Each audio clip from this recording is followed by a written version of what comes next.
কর্ম করুন ভেবে চিনতে। আপনি আজ কাউকে কষ্ট দিলে, যন্ত্রণা দিলে, অবজ্ঞা করলে, কারোর দুর্বলতা সুযোগ নিলে আগামীতে আপনার জন্য সেই একই কর্মফল অপেক্ষা করবে এবং স্বয়ং তিনি আপনাকে তা প্রদান করবেন। এই জন্য বলছি আজকে এখানে প্রতিজ্ঞাবদ্ধ হওয়া উচিত। Prime minister of India Narendra Modiji সারা পৃথিবীতে লেটেস্ট যে সার্ভে 76% রেট, কাছে দাঁড়ে কেউ নেই, ওনার যে উপদেশগুলি আমাদের গ্রহণ করা উচিত। Life is a challenge, meet it. Life is a gift, accept it. Life is sorrow, overcome it. দুঃখ করবেন না, এটাকে ওভারকাম করার চেষ্টা করেন। স্যার, সিপিএম কংগ্রেস বলছে রাজ্যে গণতন্ত্র নেই। অ্যামেন্ডমেন্টের একটা জায়গা বলছে there is nothing mentioned about the murder of democracy on what day right at the by-election of Bakshinagar and Kanpur assembly constituencies. জিতেন বাবু, আপনার দোষর। সিপিএম কংগ্রেস গণতন্ত্রের কথা বলছে, 70 এক আশ্চর্য। গণতন্ত্র, কংগ্রেস সিপিএম গণতন্ত্র কথা বললে এটা শুনলে কিন্তু গোড়াও হাসবো। আপনি তো এত বয়স কম না। 1975 সালের জরুরি অবস্থা, আদিম রূপের হিংস্র কদর্য চেহারা দেশের মানুষ প্রত্যক্ষ করেছে। মানুষের দুঃখ বেদনা, অভাব, অভিযোগ, ওই দৈনন্দিন সমস্যার কথা দেশবাসী তুলে দেওয়ার জন্য কোনো সুযোগ ছিল না সংবাদ মাধ্যমেরও। 25 জুন দেশের জরুরি অবস্থা এবং আপনি বিচার বিভাগের আওতার বাইরে রেখে রাষ্ট্রপতি দিয়ে জরুরি অবস্থা ঘোষণা করে ক্ষান্ত হননি। বিনা বিচারে সেই কোনো ব্যক্তিকে জেলে পুরে রাখার জন্য নতুন করে মিসা অর্ডিন্যান্স চালু করেছিলেন, যা 3 সপ্তাহের মধ্যে 3 বার চেঞ্জ করেছে। এবং এমনকি সংবাদের স্বাধীনতা, বক্তৃতার স্বাধীনতা, সংগঠন জমায়েতের স্বাধীনতা এবং অধিকার, ধর্মঘটের অধিকার কিচ্ছু মানা হয়নি। আজকে দেশের অভ্যন্তরীণ জরুরি জারি করে গণ আন্দোলনকে দমন করতে শ্রীমতী গান্ধী মিসা, ডেরিয়া, কাপিবুসা ইত্যাদি কালওয়ান প্রণয়ন করে এবং সারা দেশকে একটি কারাগারে রূপান্তরিত করে এবং জয়প্রকাশ নারায়ণ, রাজনারায়ণ, মুরারজি দেশাই, অটল বিহারী বাজপেয়ী, লালকৃষ্ণ আদবানি, চরণ সিং, মুলায়ম সিং যাদব, বিজয় রাজে সিন্ধিয়া, জর্জ ফার্নান্ডেজ, অরুণ জেটলি, জীবনরাম তিওয়ারি, জয় কিষাণ গুপ্তা, সত্যনারায়ণ সিনহা থেকে শুরু করে জয়পুরের রাজকন্যা, গায়ত্রী দেবী সহ বহু সমাজকর্মী চুপ করে জেলে রেখেছেন। আমাদের রাজ্যে গ্রেপ্তার হয়েছেন সিপিএম এর সব নেতারা, কংগ্রেসের বহু নেতা, সমীর বর্মন, তাপস দে, লক্ষ্মীনাথ।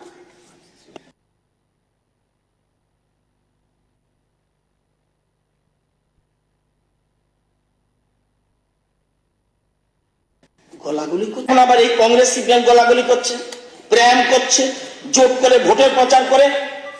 আরে সিপিএম, আরে কংগ্রেস, তো তোমাদের শেষ পরিণতি কি মানুষ দেখার অপেক্ষায় রয়েছে। স্যার, 50,000, আপনার মনে আছে কিনা জানি না, 1975 আমি ল কলেজে পড়ি কলকাতায়, 50,000 রেল কর্মী গ্রেপ্তার, 30,000 স্থায়ী এবং 50,000 ক্যাজুয়াল কর্মীকে সরাসরি বরখাস্ত। কারফিউ জারি করে রেল কর্মীদের কম্বিং অপারেশন, তাদের আবাসগুলিতে জল বিদ্যুৎ সংযোগ বন্ধ করে দেওয়া, রেল কর্মী স্ত্রী সন্তানদের উপর পাশবিক অত্যাচার।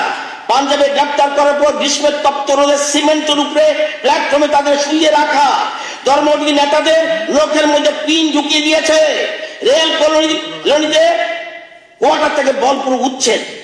আজকে সবাই জানে এটা। আজকে হাজার হাজার সরকারি কোনো চাকরিতে বরখাস্ত, বাধ্যতামূলক অপশন, প্রেস সেন্সরশিপ, গণতন্ত্রের কঠোর রূপ। কথা বাদ দিলেও শাহ কুমার সেনের রিপোর্টে কিছু উঠে এসেছে। ভারতবর্ষের জেলখানা স্যার কতজন থাকার ব্যবস্থা ছিল? 1,61,368। জরুরির আগে প্ল্যান করে 1,78,332। জরুরি জারির পরে কত? 4,960,000। জেলে জায়গা নেই। ডেমোক্রেসি। আজকে সিপিএম গণতন্ত্র বলছে, কংগ্রেসের কথা তো শুনাইলাম। যারা বর্তমান প্রজন্মের প্রতিনিধি তাদের বলছি, সিপিএম দল রাজ্যের সন্ত্রাসের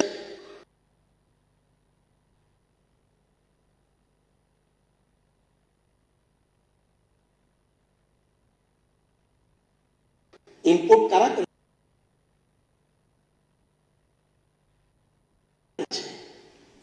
আপনারা অনেক কিছু জানেন না। সিধা থানা 50-এর দশকের শেষ দিকে ক্লাস 6-এ পড়ি, সিপিএম এর দলের সহযোগে, সিপিএম না কমিউনিস্ট পার্টির সহযোগে জন্ম হয়েছে কিনা আমি জানি না। জুয়ান মুক্তি পরিষদ সিধা থানা ওপেনলি ব্রড ডে লাইট।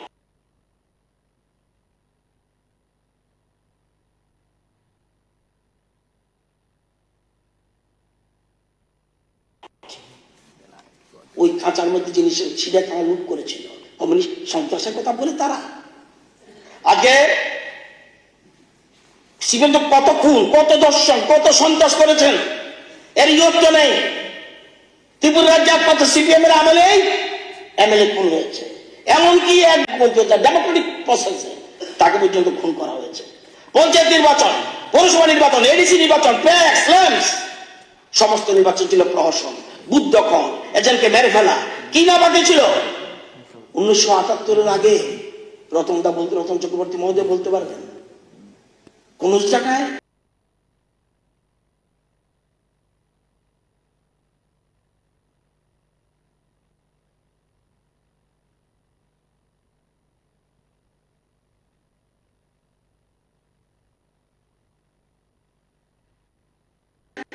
আমার মনে আছে যে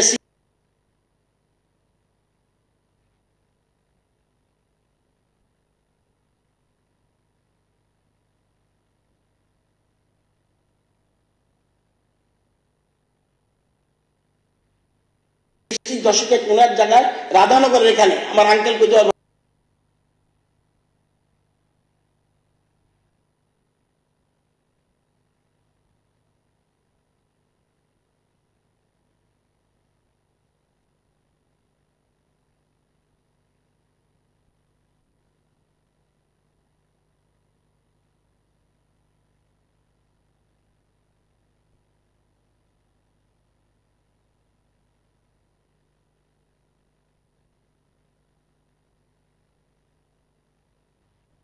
রাধানগরের এখানে আমি এজেন্ট পর্যন্ত ছিলাম, কোনোদিন চিন্তা করতে পারে না এইসব প্রহসন তো ছিল না 1978-এর আগে।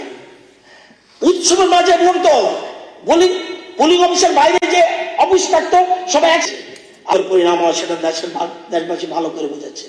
আজকে কংগ্রেস সিপিএম সম্পূর্ণ জনবিচ্ছিন্ন। যার কথা বললাম, এই যে 4,960,000 জন অ্যারেস্ট হয়েছে, ত্রিপুরার মিসাতে 77 জন, ডিআইআর 99 জন, কাপে বোঝাতে 23 জন এবং অন্যান্য সব মিলে টোটাল 1130 জন অ্যারেস্ট হয়েছে। জরুরি অবস্থা, গণতন্ত্রের কথা বলেন, এরাই আবার এখন প্রেম বিনিময় করছে, পিকুলিয়ার। আজকে স্যার বিভিন্ন রাজনীতি, ভারতীয় জনতা পার্টি এক ব্যতিক্রমী রাজনৈতিক দল, এটা peculiar party. I can say I am feeling proud. যার জন্ম হয়েছে সাংস্কৃতিক রাষ্ট্রবাদ, জাতীয়তাবাদ, আমাদের ন্যাচারাল লোকে মিলে ভারতীয় সংস্কৃতির পরম্পরার উপর দাঁড়িয়ে আজকে পূর্ণ রাজ্য প্রাপ্তির পর এই ত্রিপুরা রাজ্যে যেসব রাজনৈতিক দল ত্রিপুরা সরকার পরিচালনা করেছে, বিশেষ করে কমিউনিস্টরা, তারা ত্রিপুরা সাধারণ মানুষের মধ্যে স্বনির্ভরতা, এই যে শব্দটা বলছি, উদ্যোগ, কর্মনিষ্ঠা, ব্যক্তি স্বাধীনতা এবং কাজের মানকে ইচ্ছাকৃতভাবে অবদমিত করে রেখেছে। যুবকরা কি বুঝতো? যুবকরা আমাদের মিথ্যার স্বপ্নে বিভ্রান্ত হয়েছিল। বামেরা ছলনার মাধ্যমে জনজাতিদের মধ্যে কিছু যুবক যুবতীরা অস্ত্র তুলে দিয়েছিল। স্যার 1978 সনে সিপিএম দল ক্ষমতা ফাইনালি আগে রাজনৈতিক বেশি উন্নতি ভাবই অনেক কত কক শাখা যেই মাত্র ক্ষমতা পাইকা পাহাড়ে বগি সংখ্যা पानी অঙ্কা আজকে হাসতে নীতি প্রসার উন্নতির বাগই কেন্দ্রীয় সরকার বিসি কলকমা রোমই বিসি বুরুম বুরুম বুরুম ন কোটি কোটি রাং রহম কা ফিয়া সিপিএম নি আমলো যে কোটি কোটি রাং রহম মানিও সিপিএম নেতারক সিপিএম ক্যাডারক সিপিএম মন্ত্রীরক আগান্ন জনতা খালাই চালায় খালাই খা বুঝতে হবে এটা সিপিএম দলের পার্টি বানবাড়ি ঢুকা পার্টি অনুষ্ঠান কা কিন্তু বা তিপ্রাস এলাকা বেমার হামায় ম্যালেরিয়া মান যাবে সচেতন বরফ তুই বাই খা কিভাবে স্কুল বন্ধ কিভাবে স্কুল মাস্টার করুই তুই করুই ডাক্তার করুই লামাই করুই কারেন্ট করুই বড় বড় কথা কতর কক আজকে এই জিনিসটা ভাবতে হবে BJP is not political party it is a mission ভাবতে হবে আমরা তাহলে কেন পলিটিক্সটা করি কেন সরকারে আসতে চাই politics is an instrument of socio economic reform সমাজ পরিবর্তনের জন্য আমরা সরকারে আসি কারণ ইট ইজ এ মিশন অন্তিম ব্যক্তির ডেভেলপমেন্ট এটা চিন্তা করতে হবে পিকুলিয়ার স্যার একটা জিনিস 2018 সালের পর থেকে এই যে বিরোধী দলগুলি ত্রিপুরাতে বিশেষ করে কংগ্রেস সিপিএম এর অবস্থান কিন্তু এক জায়গায় থাকতেছে না গিরগিটির মতো পাল্টাইতেছে বারবার রং এবং তারা বিশেষ করে রাজ্যের দীর্ঘ সময় ধরে শাসন ক্ষমতা যারা ছিল সিপিএম তারা কিন্তু আপনাদের বলছি তারা কিন্তু হাত পা গুটিয়ে বসে নাই তারা সমাজ মাধ্যমিক সমাজকে কাজে লাগে সামাজিক মাধ্যমকে কাজে লাগে বিভ্রান্ত ছড়ানোর চেষ্টা মতো রয়েছে বিভিন্ন প্ররোচনামূলক অসত্য খবর ছড়ানো হচ্ছে যদিও মামতের মূল ভিত্তি জনজাতিদের মধ্যে তাদের গ্রহণযোগ্যতা একদম তলানিতে মানুষ তাদের সঙ্গে না থাকলেও তারা সুযোগের অপেক্ষায় আছে নানাভাবে তারা অস্থিরতা সৃষ্টি করছে আজকে এখানে জিতেন বাবু থাকলে ভালো হতো গ্রোথ আপনি বুঝবেন আমরা তো সব বুঝেন গ্রোথ প্রগ্রেস সাকসেস তাদের ডেভেলপমেন্ট আমাদের ডেভেলপমেন্টের মধ্যে পার্থক্য অনেক জিনিস if you increase your company's yearly turnover from 50 কোটি থেকে 100 কোটি 100 কোটি থেকে 200 কোটি 200 কোটি থেকে 500 কোটি it is growth not success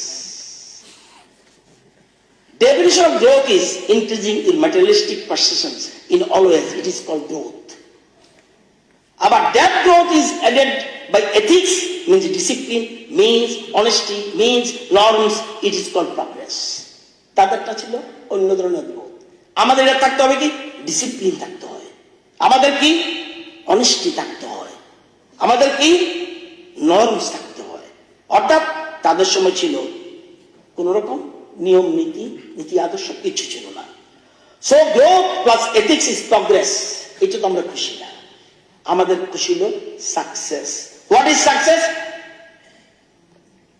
growth ethics and progress humanity morality and spirituality is called success মানবতা থাকতে হবে হিউম্যানিটি থাকতে হবে এবং মরালিটি থাকতে হবে স্পিরিচুয়ালিটি থাকতে হবে আধ্যাত্মিকতা থাকতে হবে তাহলে হবে সাকসেস স্যার আপনি জানেন কমপ্লিট ডেভেলপমেন্টের জন্য three ages in your life দরকার one is hand second is head third is heart first is your hand but when only the hand is working it is labor second is its head when the hand and head they work together it becomes skill third is its heart when the hand head heart all three works together it becomes art and make every act of your life an art put your heart fully into it this is essence এটা হলো নির্যাস sir after independence অনেকে বলে না Marxism socialism capitalism after independence the political leadership of the country neglected the original Indian indigenous ideological path prepared by Lala Rajpat Rai, Bal Gangadhar Tilak, Bipin Chandra Pal, Sri Aurobindo and Mahatma Gandhi. এরা ছিল আসল তাদের কথা ভুলে গেল স্বাধীনতার পরেই বেমালুম ভুলে দিল বিশেষ করে কংগ্রেস তাদের নীতি আদর্শ থেকে সম্পূর্ণ সরে গেল। দেশের স্বাধীনতা লাভের পর তৎকালীন রাজনৈতিক নেতৃত্ব ব্যক্তি স্বাতন্ত্র্যবাদ, পুঁজিবাদ, সমাজবাদ, কমিউনিজম, সাম্যবাদ, সেকুলারিজম, বিভিন্ন পাশ্চাত্যবাদী ভাবনাকে ভারতের মাটিতে প্রয়োগ করার মনোযোগ হয়েছে। একবারও কিন্তু ভারতীয়তা ছিল না। এবং এটা জানেন, মতাদর্শের সঙ্গে ভারতের সামাজিক অবস্থা এবং ব্যবস্থা পরিস্থিতির কোনো সম্পর্কই ছিল না। বিজাতীয় মতাদর্শ ভারতে আমদানি করার মূল উদ্দেশ্য ছিল আমাদের যে সভ্যতা, প্রাচ্যের যে সভ্যতা সংস্কৃতিকে ধ্বংস করা। আজকে সকালে একটা ওই সুশান্ত দেব পাশ্চাত্য সংস্কৃতিকে আমদানি করেছে, সেটা আমাদের উচিত ছিল না। আমাদের দেশ, স্বামী বিবেকানন্দ বলেছে, আমার এখনো মনে আছে, বিদেশিদের অনেক কিছু ভালো করতে পারে কিন্তু আমাদের জন্য বিষ হতে পারে। তাদের ভালো দিয়ে আমার চলবে না। আমার রাজ্যের, দেশের মানুষের সাথে এটা খাপ খায়নি। স্যার, স্বাধীনতা পরবর্তীকালে রাজনৈতিক নেতা কেউ কেউ পুঁজিবাদ, পরিবারতন্ত্র সাধনা করে চিরাজীয় রাষ্ট্র ভাবনাকে নষ্ট করতে তৎপর হয়েছেন। আবার কেউ কেউ সমাজতন্ত্র, সাম্যবাদ, বিদেশি সমাজ ভাবনার লোভ দেখিয়ে আমাদের দেশের সহজ সরল মানুষকে, তাদের ভাবনাকে বিনষ্ট করেছেন। মজার বিষয় হল, রাষ্ট্রের শোষণ যন্ত্র, রাষ্ট্রকে শোষণ যন্ত্র প্রচার করতেন তারাই রাষ্ট্রের মধ্যে দখল করার জন্য রাজনৈতিক সন্ত্রাসের জন্ম দিয়েছেন আমাদের দেশে।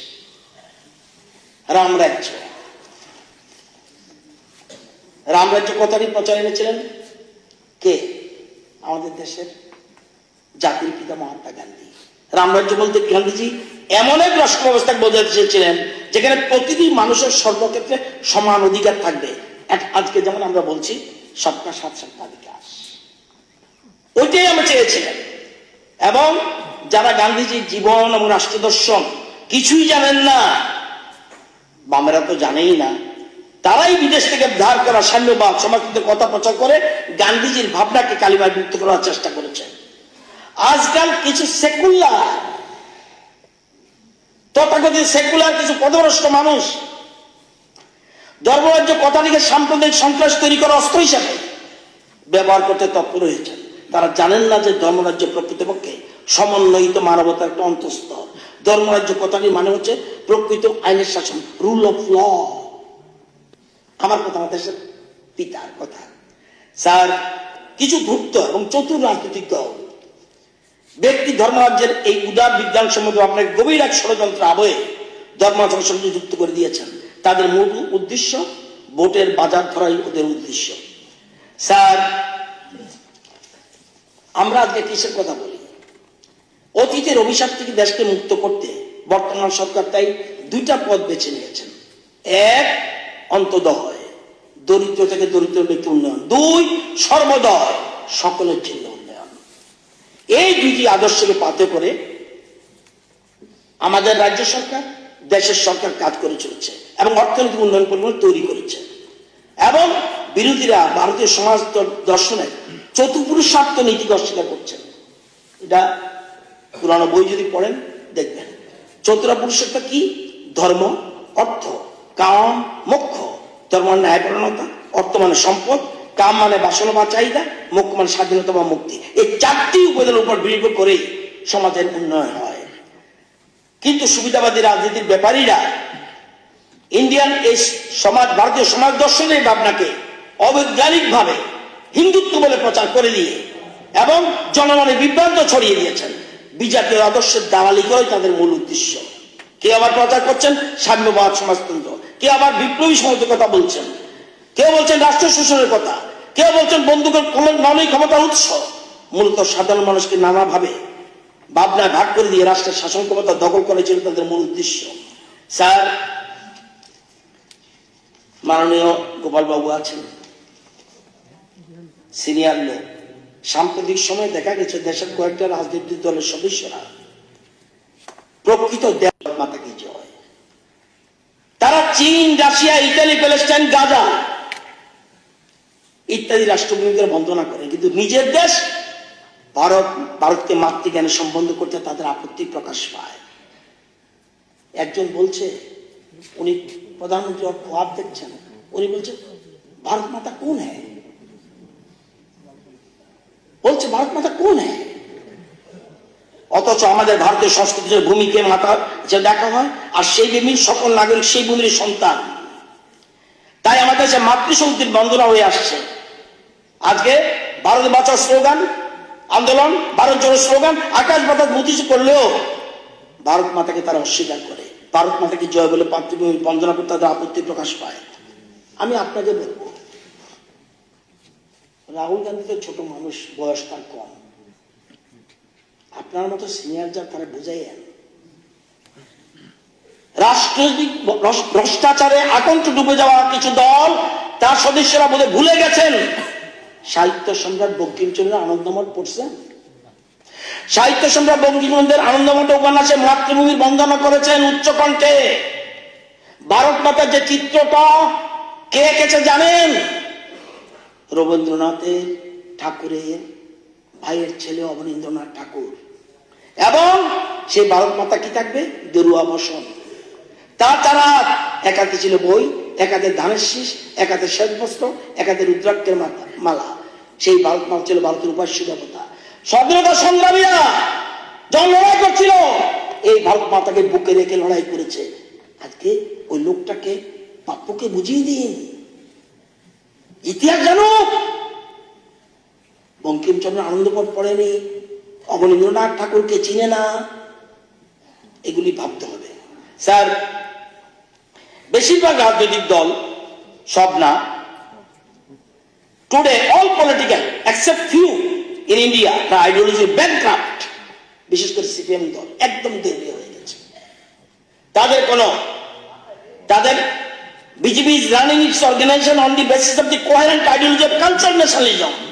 বুঝতে হবে what is the cultural nationalism, integral humanism and Panchonishta. The reflection is also being seen in the policy of the government. এগুলো সবকিছু আপনারা এটা পাবেন। স্যার, একটা রাজনৈতিক দল আরেকটা রাজনৈতিক দলকে বলতো, স্যার আরেক দেশের দালাল, আমি নামটা জানি ওই দেশে কইলাম না, এটা হইতে পারে, আমি জানি না, তারা বুঝবো। আবার এক দল বলতো আরেক দলকে এটা অমুক দেশের দালাল, এরা বলতো দেশটাকে বিক্রি করে দিছে, আরেক দল বলতো এরা দেশটা বিক্রি করে দিছে। তা বুঝুই তো, এরা বুঝে ঘুমাইছে, দেখেন না তো। আজকে সেই রাজনৈতিক দলটিকে ভালো করে বুঝতে হবে, এবং দেশের দালাল বলে অভিহিত করতো, সেই বিদেশের দালাল দলের সাথে এখন তারা এক মঞ্চে বসে নির্বাচন জোট করছে। স্যার, আমার দেশের ভারতবর্ষে বিজেপি একমাত্র রাজনীতি যারা মুক্তকণ্ঠে ঘোষণা করছে ন্যাশন ইজ ফার্স্ট। এই অনুযায়ী প্রথমে দেশ, তারপরে দল, তারপরে ব্যক্তি। এবং বিজেপি দল এই সর্বপন্থা সমাধার ভাব নিয়ে এগুচ্ছে। আগে বলতো এটা আমার বন্ধু রাষ্ট্র, এটা আমার শত্রু রাষ্ট্র। এই প্রধানমন্ত্রী নরেন্দ্র মোদী বন্ধু রাষ্ট্র শত্রু রাষ্ট্র এইরকম পলিসি চিন্তা করে না, এটার স্টাইল ছিল এরকম। আজকে সেখানে আমাদের স্লোগান কি? বসুধৈব কুটুম্বকম, সারা পৃথিবী আমার আত্মীয়। সুতরাং এই জন্যই আজকে বিশ্বগুরুর ভূমিকায় প্রতিষ্ঠা হতে চলেছে দেশের ভারতবর্ষ, দেশের প্রধানমন্ত্রী আজকে সেখানে চিন্তা করছে। এবং ভারতের রাজনৈতিক দলগুলির ইতিহাস পর্যালোচনা করে দেখবেন, কোথাও পরিবারতন্ত্র, কোথাও হাইকমান্ড, কোথাও পলিটিক্যাল গুরু, সমস্ত নীতি নির্ধারণ করতো। বৃহত্তর অংশের মানুষের তাদের অচ্ছুত করে রাখা হতো। আজকে আমাদের স্লোগান সবকা সাথ, সবকা বিকাশ, সবকা বিশ্বাস, সবকা প্রয়াস। তো আমাদের কি ভারতীয়করণ, জাতীয়করণের প্রয়াস নিয়েছে, আত্মনির্ভর ভারত। এই যে গভর্নর ভাষণ দিয়েছেন, সব মূল কথা এটা। এবং আপনারা জানেন স্যার, এটা খুব ভালো, অনিমেষবাবু অনেক খবর রাখে, তবু আমি নিশ্চয়ই আমি এত খবর রাখি না, তবু আপনাকে বলছি, খুব আপনাদের প্রয়োজন লাগবে। কিছু কিছু দেশ ডিপ্লোমেসির মাধ্যমে ভারতকে বেকায়দা ফেলানোর চেষ্টা করছে, ষড়যন্ত্র করছে। নাম কি? Name of the operation regime change. অপারেশনের নাম রেজিম চেঞ্জ। এই ষড়যন্ত্রের মেন ব্যক্তিত্বকে জর্জ সোরস, কই থাকে? আমেরিকাতে। আজকে আরো টিম আছে না, জনৈক মুখ্যমন্ত্রী 2 বছর আগে ওই গ্রুপের সাথে সাক্ষাৎ করেছিল, পরবর্তী সময় গোপনে আরেক ব্যক্তিত্ব যিনি দেশের প্রধানমন্ত্রী হওয়ার খোয়াব দেখছেন, উনি ওই টিমের সাথে 2 জায়গায় উজবেকিস্তান এবং তুর্কিতে 2টা মিটিং করে আসে, হিউজ ফান্ড নিয়ে আসে। দেশকে বরবাদ করে দাও, প্রধানমন্ত্রী নরেন্দ্র মোদীকে খতম করে দাও। এই যে উন্নত ভারত, এই যাতে না হতে পারে এটা প্ল্যান করে এরা করছে।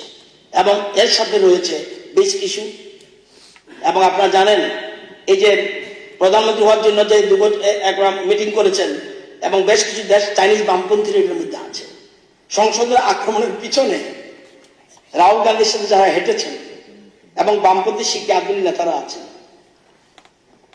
বামপন্থী নেতা সূর্যকান্ত মিশ্র তার মধ্যে পুলিট ব্যুরোর মেম্বার হতে, উনি গর্ব করে বলছেন বিক্ষুব্ধ দেশের যৌবন লড়ছে বামপন্থীরা।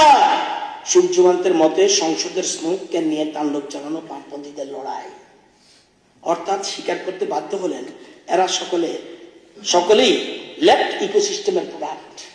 এবং সিপিএম তৃণমূলে যদি এই ধরনের ভূমিকা থাকে, এই মেন্টালি থাকে, তখন বোঝাই যাচ্ছে দেশের জন্য বামেরা কতটুকু বিপজ্জনক। এছাড়া দেশের বিরুদ্ধে বিরাট চক্রান্ত চলছে, খুব ইম্পর্টেন্ট স্যার, এটা আমি জানি না সবাই জানে কিনা। ষড়যন্ত্র হচ্ছে, লিঙ্গ পরিবর্তন হয়ে যাচ্ছে, ছেলে মেয়ে হয়ে যাচ্ছে, ছেলেকে অপারেশন করে মেয়ে করে দিচ্ছে, মেয়েকে ছেলেতে পরিণত করছে। এটা প্রকৃতির নিয়মকে উল্লঙ্ঘন করা হচ্ছে এবং আমাদের দেশের ভবিষ্যৎ প্রজন্ম অন্ধকার নিয়ে যাচ্ছে। এর ফলে আমাদের দেশের কালচার, সংস্কৃতি ধ্বংস হচ্ছে। ছেলেমেয়েরা live in together, live in relationship, life together এরকম চিন্তা করছে। এটা আমাদের দেশের কালচার নয় স্যার। রাজ্যের 2টি আসন নির্বাচন হয়েছে, তাই কইছে দনপুর আর বক্সনগরের কথা। কি দুঃখজনক অবস্থা, একবার ভাবুন। আরেকটা আপনারা ভাইবা দেখেন 2টা সিটে কি করছে, কি হয়েছে আপনাদের। আরেকটি দলের প্রতিনিধি রয়েছে, তাদেরকে বলতে হবে এখন আইকাইতে 3 জনের মধ্যে একজন আছে, যেদিকে অবাকা চায় সাগর শুকিয়ে যায়। আর কতদিন চালাকি আইকাছি আয়া করতেছি মানুষকে বিভ্রান্ত করা। এবার অন্তত পজিটিভ ভাবুন। ব্যঙ্গ করে এক সিপিএম কর্মী সিপিএম এর সবচেয়ে বড় নেতাকে জিজ্ঞেস করছে, ও কাহা, সিলেটি ভাষায়, ও কাহা কতটা সিট পাইলায়? উত্তরে বলছে 2 হাত দেখে অতলা। কে তিনি আপনারা বুঝেন। একটা দেহতত্ত্বের গান বাউলরা গায়, আমি মাঝে মধ্যে শুনি। দেহতত্ত্বের গানে এক বাউল গাইছে, বেশি ফাল পারিস না, বেশি ফাল পারিস না, তুই পালাবার জায়গা পাবি না, মাইর খাবি চাইয়ে থাকবি কানতে পারবি না। বেশি ফাল পারিস না, আমার মোবাইলে আছে, আমার তেল দেখাই দিব, আপনারা এখানে ফরওয়ার্ড করুন। বেশি ফাল পারিস না, তুই পালা হারমোনিয়াম, আমার হারমোনিয়াম বাজাইতেছে বেড়ে গান নিজে কি তারে করলে যায় ওই রেজাল্ট পাওয়ান করে। বেশি ফাল পারিস না, তুই পালাবার জায়গা পাবি না, মায়ের খাবি চাইয়া থাকবি কানতে পারবি না। বেশি ফাল পারিস না, পালায়া কই যাইবি রে কঙ্গি সিপিএম, পালায়া কই যাইবা, পালাইতে গেলে ধরবে মানুষ, বাঁচতে পারবি না। সময় থাকতে শুধরে যাও, নইলে বাঁচতে পারবি না। বেশি ফাল পারিস না, সময় থাকতে শুধরা জন্দারা। স্যার ইন্ডিয়া জটিছে, নমুনা দেখেন।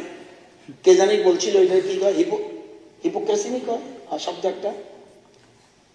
31 অগাস্ট 1 সেপ্টেম্বর, না একটু রয়েছে, সিপিএম এর কি ফাইট কন্টেস্ট, দারুণ কন্টেস্ট 5টা রাজ্যে। 4 রাজ্যের বিধানসভা নির্বাচনে রাজস্থান, মধ্যপ্রদেশ, ছত্তিশগড়, তেলেঙ্গানায় 9টা থেকেও কম পাইছে। তবু কত পাইছে পুড়িয়ে দিয়ে। রাজস্থানের 37টা আসন, 17টি আসন, ছত্তিশগড় 2টা আসন, মধ্যপ্রদেশের 3টা আসন, তেলেঙ্গানার 4টা আসন। সিপিএম দল লড়ছিল, ভোটের ফলাফল এই 4টি রাজ্যে সিপিএম প্রাপ্ত ভোট 1% হয় নাই। 4টি রাজ্যে সিপিএম এককভাবে 26টা আসন প্রতিনিধিত্ব করে, নিটফল শূন্য। মধ্যপ্রদেশের 3টি আসনের প্রতিনিধিত্বের পার্থক্য কত লেখা রেখে 0.01%। তার নোটা কত পাইছে 0.99%। ছত্তিশগড়ের 2টি আসনের পার্থক্য 0.04%। নোটা কত পাইছে 1.27%। রাজস্থানে এখানে কন্টেস্ট খুব মারাত্মক নোটার সাথে 0.96%, 0.96%, 0.96%। তেলেঙ্গানায় 4টি আসনে সিপিএম পার্থক্য 0.22%, নোটা পাইছে 0.73%। এই যে ভোট আইতাছে লোকসভা আইতাছে, রাজ্যের বর্তমান যে রাজনৈতিক অবস্থা, আমি তো বিধানসভা নির্বাচন আগেই কইছিলাম থার্ড পজিশন হইব, হইছে। এই যে নির্বাচন আইতাছে নো থার্ড পজিশন, আমি দায়িত্ব নিয়ে বলছি নো থার্ড পজিশন। আজকাল যে ধরনের কথা মহিলা বিল পাস করছে এটা নেগেটিভ কথা বলে, অথচ অপোজিশন লিডার সাজেশন দিয়ে বলছে স্টিল আই সাপোর্ট ইট। কি ডেঞ্জারাস ভাই তোমরা। আজকে এই কথা বুঝতে হবে। স্যার যেটা বলছে আমি ইন্ডিয়া জোট করছে, মিটিং করছে, কোথায় মিটিংটা 31 August 1 September 2023 leader state at grand Hyatt hotel Mumbai. Grand হায়াতে মিটিং করছে, ইন্ডিয়া জোট সব নেতারা গেছে, কমিউনিস্ট পার্টির নেতারা সব। উদ্দেশ্য কি? উদ্দেশ্য হল সাবজেক্ট ম্যাটার কি দারিদ্র্য দূরীকরণ, আর কি আনএমপ্লয়মেন্ট প্রবলেম, মায়া কান্না কান্ত। এবার যে হোটেলে উঠছে গ্র্যান্ড হায়াত, তিনি মন্ত্রীও যেতে পারতো না, বহুত কঠিন, সিপ্লেসটা পারমিশন দিত না। জলের বোতলের দাম কত 345 টাকা প্লাস ট্যাক্স। চায়ের দাম কত 550 টাকা প্লাস ট্যাক্স। সালাদ, ওই যে শশা মশা খাই আমরা, সালাদ 1 প্লেট 1440 টাকা প্লাস ট্যাক্স। ডাল মাখনি 1560 টাকা প্লাস ট্যাক্স। সবজি 1325 টাকা প্লাস ট্যাক্স। রুটি একটার দাম 1 পিস 400 টাকা প্লাস ট্যাক্স। Room rent 16,000। দারিদ্র দূরীকরণ। এখানে আইয়া অনেক কিছু কইব, এদের চাল চলন দেখেন। আপনার নতুন প্রজন্ম উঠতে আইছেন, উই আর হ্যাপি। কমিউনিস্ট ওই যে প্রথম কইছিলাম যে 50 শতকের শেষ দিকে এই কেমনে অত্যাচারটা টাইকে আনছে। যাই হোক, আপনাদের ক্যারেক্টার কি কোন জায়গায়, এবং আমাদের দেশের আমাদের মাননীয় রাজ্যপাল যে ভাষণ বলেছেন, এই মূল কথা আজকে থেকে প্রতিজ্ঞাবদ্ধ হন, নইলে ফাল পারিস না। মায়ের কাছে চায়া থাকবে, কান্তি পারতি না। আমার কথা না, বাউলের গান। স্যার উন্নয়ন হয় না। আমি কিন্তু 50 বছর উপর থেকে রাজনীতি করি, আপনিও করেন। 17-18 সালে কি করতেছেন কি করতাম, আচ্ছা এটা হোক না, কিছু না, এটা মিলাইলাম না। 17-18 সালে আপনাদের গভর্নমেন্ট ছিল, রাজ্যের আয় ছিল বাৎসরিক আয় 1,444,000 টাকা। বর্তমানে তা বাড়িয়েছে কত 1,59,419 টাকা পার ক্যাপিটা ইনকাম। 17-18 সালে টোটাল জিএসডিপি কত ছিল 43,687 কোটি। বর্তমানে কত বাড়াইছে দাঁড়িয়েছে 72,636 কোটি। রাজ্যের লোক কত 41 লক্ষ। এই এখন যে কথা রকম একটু ভালো করে নোট করেন, 41 লক্ষ লোক। রাজ্যের ব্যাংকগুলিতে 55,54,717টা ব্যাংক অ্যাকাউন্ট আছে। এটির মধ্যে মানুষের টাকা জমা আছে 37,432 কোটি। করতে টাকা এলো, মানুষ টাকা রাখছে কি থেকে? তার যদি ইনকাম ক্ষমতা না থাকে, চাই টাকা পাইলেও করতে থাকে। এই যে সংখ্যাটা বললাম 55,54,000 মানুষ টাকা রাখছে, অ্যাকাউন্ট আছে, সেখানে 37,432 কোটি। এ থেকে বোঝা যায় 5 বছরে রাজ্যের মানুষের অর্থনৈতিক বিকাশ কতটুকু হয়েছে। স্যার একদিকে এই প্রথম দেখছি পাশাপাশি রাখতে আছে, অনেকে তো আমার বিপিএল কার্ডটা দেন না। এটা কি মেইন টার্গেট? এই দলের মেইন টার্গেট এটা। বিপিএল এর থেকে উপরে উঠাইতে হইব। বিপিএল দিয়ে দিয়া দিয়া দিয়া দাও যে বলছি, কাজ বলতে বলতে চাকরি, আর আনুগত্য বলতে দলের লেগা, দেশের লেগে আনুগত্য দরকার নেই। প্রধানমন্ত্রী গরিব কল্যাণ অন্ন যোজনায় আমাদের রাজ্যে 29,01,167 জন মানুষ প্রতি মাসে 5 কেজি করে চাল পাইতেছে।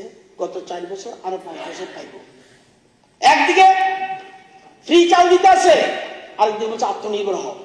তুমি এটা থাকতে একটা তোমার যত যা যা করে মারা যাও দিয়া, এটাই বলে অন্তদয় সর্বদয়। কি জানি কারের নাম, এই যে সোনামুড়া জেলার নাম কি, শ্যামল বাবু বুঝাল। 29,01,167 জন মানুষ প্রতি মাসে 5 কেজি করে। চিন্তা করতে পারে কোনদিন দিছে? সারা ভারতবর্ষে 81 কোটি মানুষ, ভোট দিত আমাদের আজকে। এবং এছাড়া আপনি জানেন 1,08,994 পরিবার আছে যারা 35 কেজি করে চাল ফ্রি পায় প্রতি মাসে।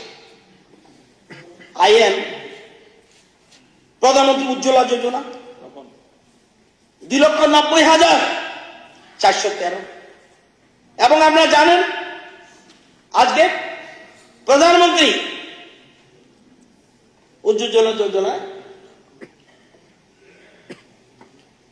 এটা তুমি দেখাইলে কি, ভারতকে বিশ্ব শক্তি মান্য করে মোদীর প্রশংসায় চীন পত্রিকা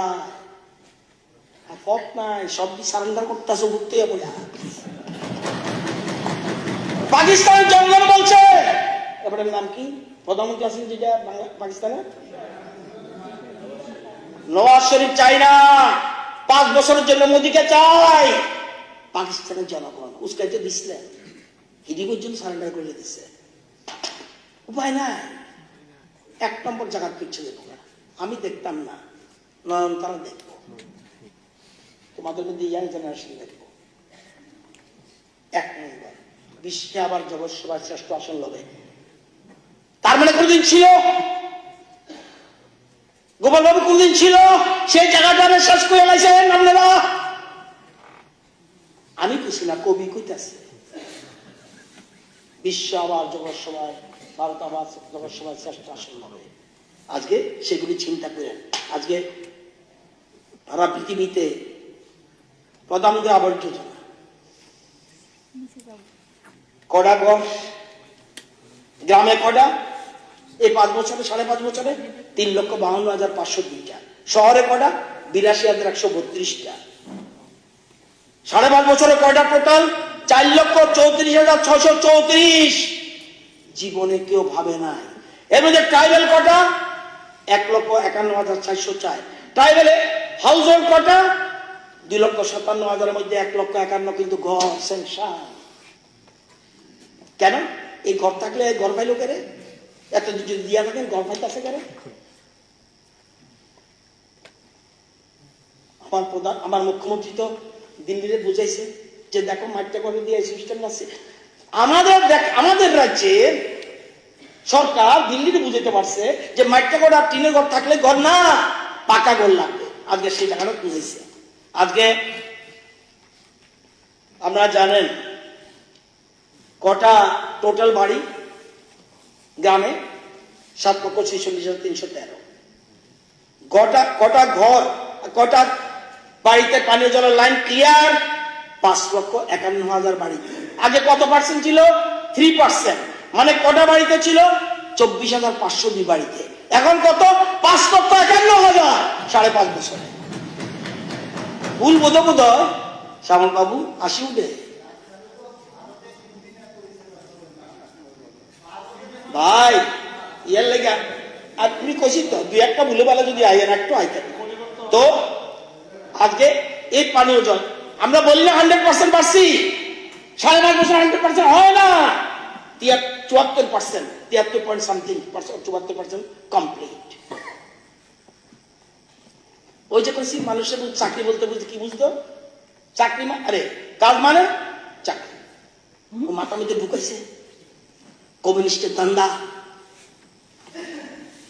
এই সরকার, ডক্টর মানিক শাহ সরকার কি করে? সবকা সাথ সবকা বিকাশ, কি আত্মনির্ভর, স্বয়ংভর। এই প্রকল্প আপনাদের সময় শুরু হয়েছিল।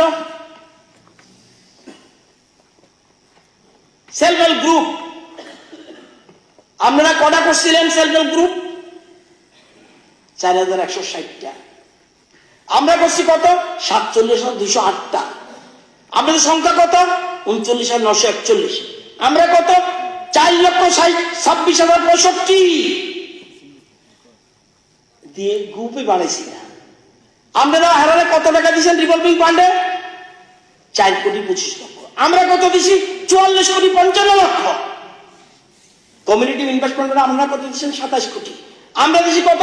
501,61,00,000। ব্যাংকের লোন আপনারা কত দিচ্ছেন? 4,95,00,000। আমরা কত দিছি? এর মধ্যে 1,053 কোটি। সেলফ, নিজের পায়ে দাঁড়াও, ফ্রি চাল পাও, নিজের পায়ে দাঁড়াও, দাঁড়ে যাও, আত্মনির্ভর। আজকে এই সংখ্যার মধ্যে আপনারা জানেন, এই সংখ্যার মধ্যে লাখপতি দিদি হয়েছে। এই যে বলছে সংখ্যাটা, টোটাল সংখ্যার মধ্যে এই যে 4,26,065, এর মধ্যে লাখপতি দিদি হচ্ছে 83,000। আপনার উত্তর ত্রিপুরা 6,840 লাখপতি দিদি হয়েছে। 59,6,330 লাখপতি দিদি। ধলায় 9,160 লাখপতি দিদি। খোয়াই কম হয়েছে 1,521 লাখপতি দিদি। পশ্চিম ত্রিপুরা 14,048 লাখপতি দিদি। সিপাহীজলা 5,901 লাখপতি দিদি। গুমতি 14,803 লাখপতি দিদি। সবচেয়ে বেশি দক্ষিণ ত্রিপুরার 24,821 লাখপতি দিদি। যদি নাম লাগে আমার কোয়েল, পরশু দিনের মধ্যে আমি নামও দিয়া দেবো ডিস্ট্রিক্ট ওয়াইজ। এটাকে বলে ঘরে ঘরে রোজগার। চাকরি চলবে কিন্তু রোজগার থাকতে হবে, ঘরে ঘরে রোজগার। চার সকালবেলা আলাপ হয়েছিল ন্যাশনাল হাইওয়ে। রাজ্যে 6টা ঘোষিত হাইওয়ের মধ্যে কত কিলোমিটার ঘোষণা করছে জানেননি? আগের থেকে ঘোষিত 923.31 কিলোমিটার। কতদূর কমপ্লিট হয়েছে? 485.579 কিলোমিটার। 18 আগে কতদূর কমপ্লিট হয়েছিল জাতীয় সড়ক এত বছর ধরে? 99 কিলোমিটার। আমাদের সময় কত? 387 কিলোমিটার। 3.5 into 2 7 মিটার রাস্তা প্লাস পেভ শোল্ডার, মোট 10 মিটার। আরো কাজ চলছে। 387 কমপ্লিট, আরো কাজ চলছে 140 কিলোমিটার। নতুন করে টেন্ডার হয়েছে 153 কিলোমিটার। ডিপিআর স্টেজে রয়েছে 142 কিলোমিটার। আরো 4টা রাস্তা এগ্রিড ইন প্রিন্সিপাল 219 কিলোমিটার।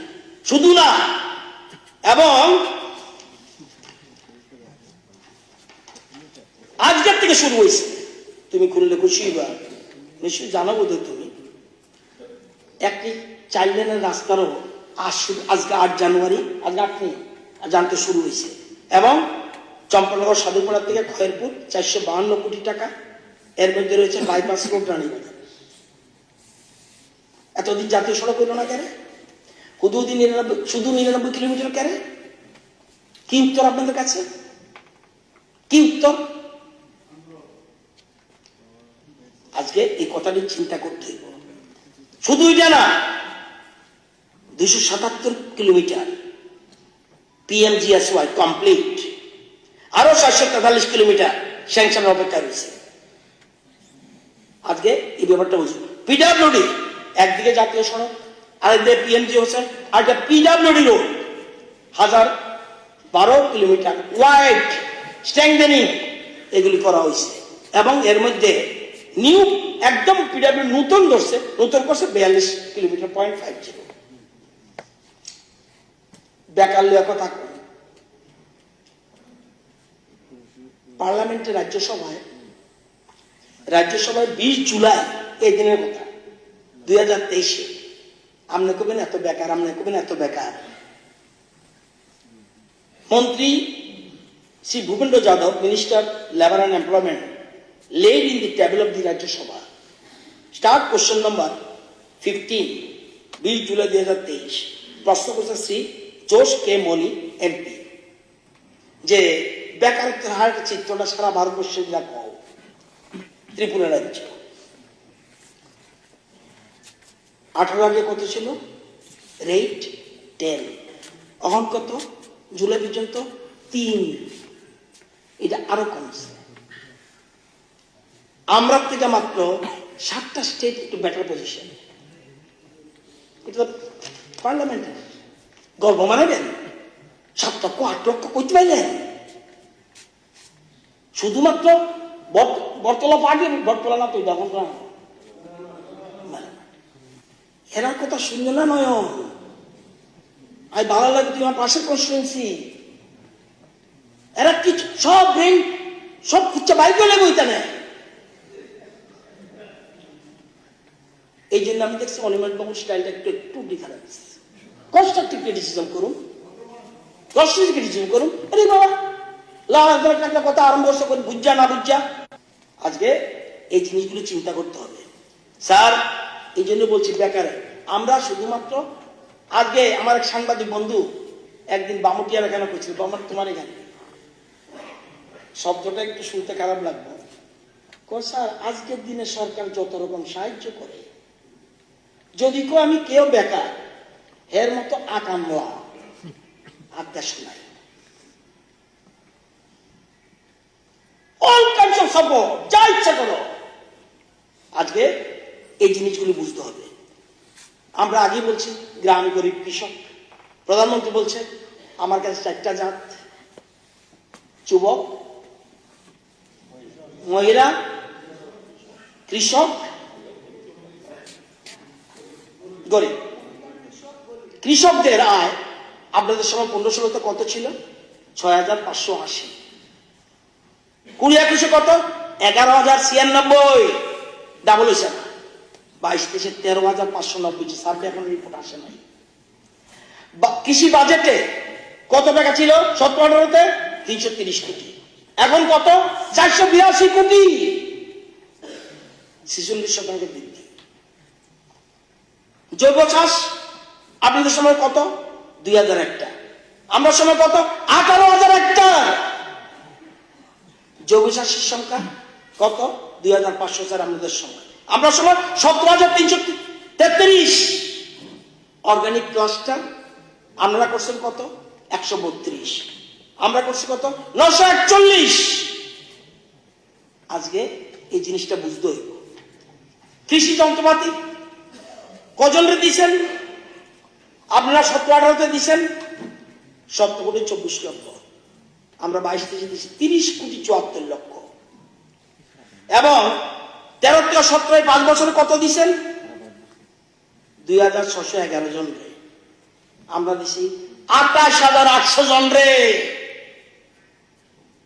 আপনারা কইলে যারে কইবেন, আমরা ওই যে ব্যাংক ফার্ম ব্যাংক তৈরি করেন, 9.5 লক্ষ টাকার আপনাদেরও সাহায্য করে দেবো, যাতে আপনারা রোজগার করে খাইতে পারে। আপনারা বলতে আপনাদের যদি কেউ থাকে করতে পারে, কোনো অসুবিধা নেই। স্যার ফার্ম মেশিনের ব্যাংক আপনাদের সামনে কজনটা করছে? কতটা? 8টা। আমরা কটা করছি? 367। 367 মধ্যে 367 জন 9.5 লক্ষ টাকা বেনিফিট পেয়েছে। কেবল করছি না, কাজে করাই দিতে আসছি। তো বাজার উন্নয়নে আমি ধন্যবাদ দিই।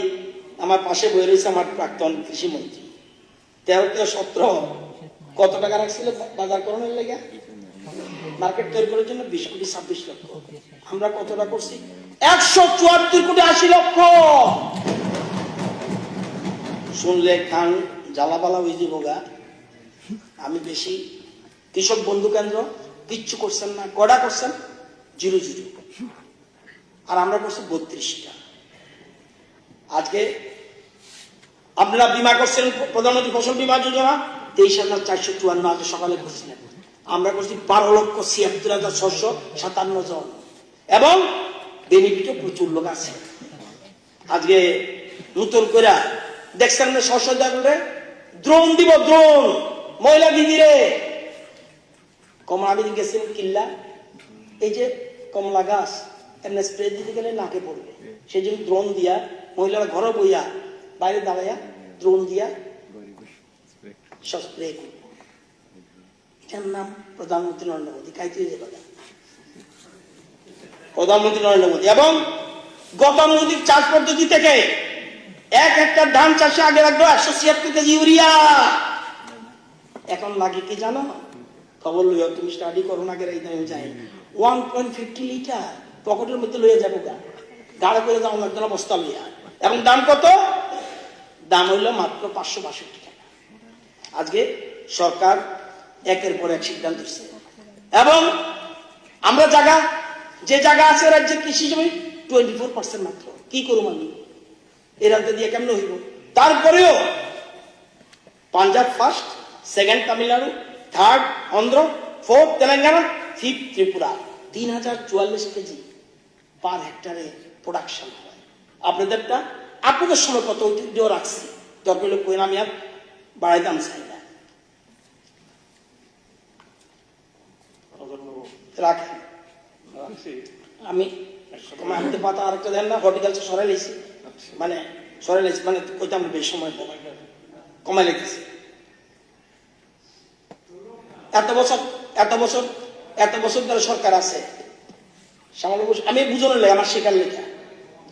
একসাথে জিবি হাসপাতাল, একসাথে 60টা সুপার স্পেশালিটি ভারতবর্ষে কোন জায়গায় করছে আমার দেখায় একটু তথ্য লইয়া। ওইটা কি কর তোমরা, এটা কঠিন করে বাইর করো, গুগল দিয়ে বাইর করে কইন তো। একসাথে সুপার স্পেশালিটি, একসাথে 7টা ডিপার্টমেন্ট খুলে দিচ্ছে। Department, not unit. একটা নার্সিং কলেজ আগে ছিল না। জিবিতে 11টা ভিন্ন শাখায় 38 পিজি আসন বৃদ্ধি হয়েছে। জিবি হসপিটাল ছিল না linear accelerator, PET CT scan, mammography, city simulator চালু হয়েছে। এমবিবিএস করছে 25টা আসন বৃদ্ধি হয়েছে। ক্যান্সার হাসপাতাল আগে ছিল না। অঙ্ক সার্জারি